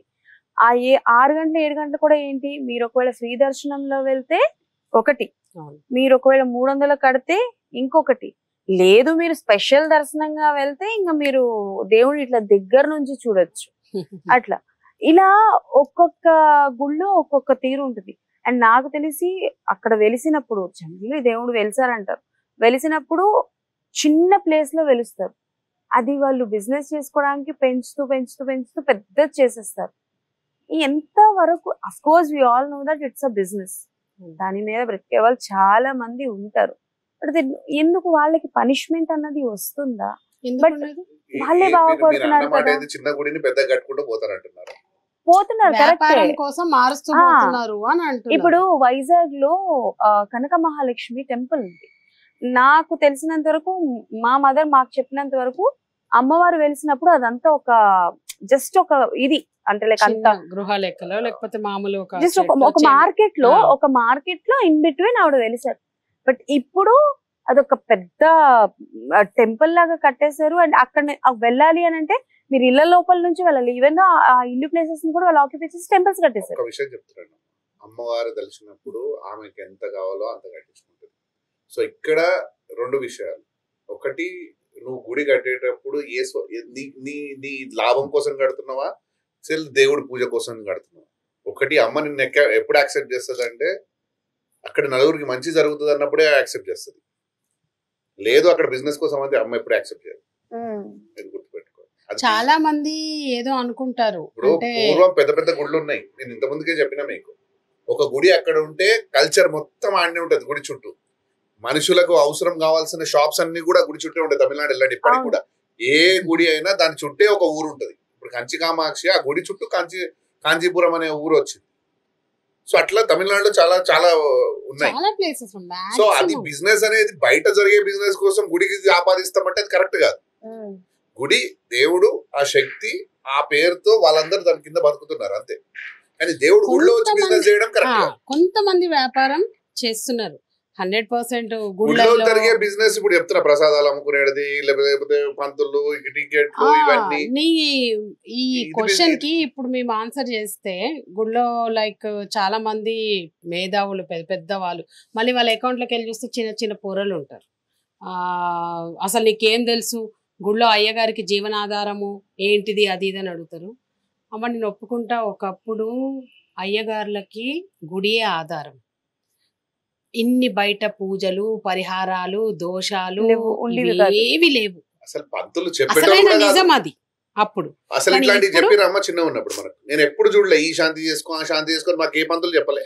ఇప్పుడు ఏమైపోయింది, ఇప్పుడు వీళ్ళు బతకడానికి అడ్డమైన పూజలను నటిస్తుంది. ఇప్పుడు ఏమైపోయింది మీకు ఆ విషయం తెలుసా? వాళ్ళకంటూ ఒక లగ్జరియస్ బైక్, అయ్యగార్లకి లగ్జరియస్ కార్లు, ఇల్లులు. దేవుడిని నమ్ముకొని లైక్ మనం ఇచ్చే ఆ 10 రూపాయలతోటి ఆయన బతికితే అది ఉండదు కదా. ఉంటుందా? ఉండదు కదా. He is also searching some source for his luxurious life. తనేమో ఒక దేవుడిని నమ్ముకొని ఉండట్లేడు కదా. టయానికి వస్తాను, దీపం పెడతాను, మిగతా టైంలో నేను బయటికి వెళ్ళి పూజలు చేసుకుంటాను. నేను రియల్ టైంలో చూసిన మన గుళ్ళో మేము పొద్దున్నే వచ్చి అమ్మవారికి సేవ చేసుకుంటూ ఆమెకి పూజ చేస్తూ ఆమెని ఆరాధిస్తూ పలానా టైం నుంచి పలానా టైం దాకా ఇక్కడ ఉండాలి అని అంటే మాకు బయట పూజలు ఉంటాయి. డబ్బులు ఇవన్నీ నా దగ్గరే జరిగినవి. రియల్ ఎక్స్పీరియన్స్ 100% నేను ఇది పబ్లిక్ లో ఎవరికైనా చెప్తాను. నేను అట్లాంటి వాళ్ళ అవసరార్థం పూజల్ని పెంచేసిండ్రు, వాళ్ళ అవసరార్థం పరిహారాన్ని తీసుకొచ్చేసిండ్రు. అన్ని వాళ్ళ కోసమే జరుగుతున్నాయి, దేవుడి కోసం ఏమి జరగట్లేదని నేను అంటాను. అంటే నాకు తెలిసి ఎవరికి నచ్చినట్టు వాళ్ళు మార్చేసుకుంటారు. 100% దేవుడు ఏం కోరుకుంటాడమ్మా? మీకు ఒక విషయం తెలుసా? నాకు లిటరలీ నవ్వొస్తుంది. నాకు మన గుడిలో పౌర్ణమికి అమావాస్యకి హోమం జరిగే ముందు రోజు మనం ఒక వీడియో పెడతాం అనమాట. దానికి నాకు పర్సనల్ మెసేజెస్ వస్తాయి. మేడం ఎంత కట్టాలి అంటే ఏం అలవాటు చేసిండ్రు మీరు? పూజ ఉందంటే ఇంత కట్టాలి.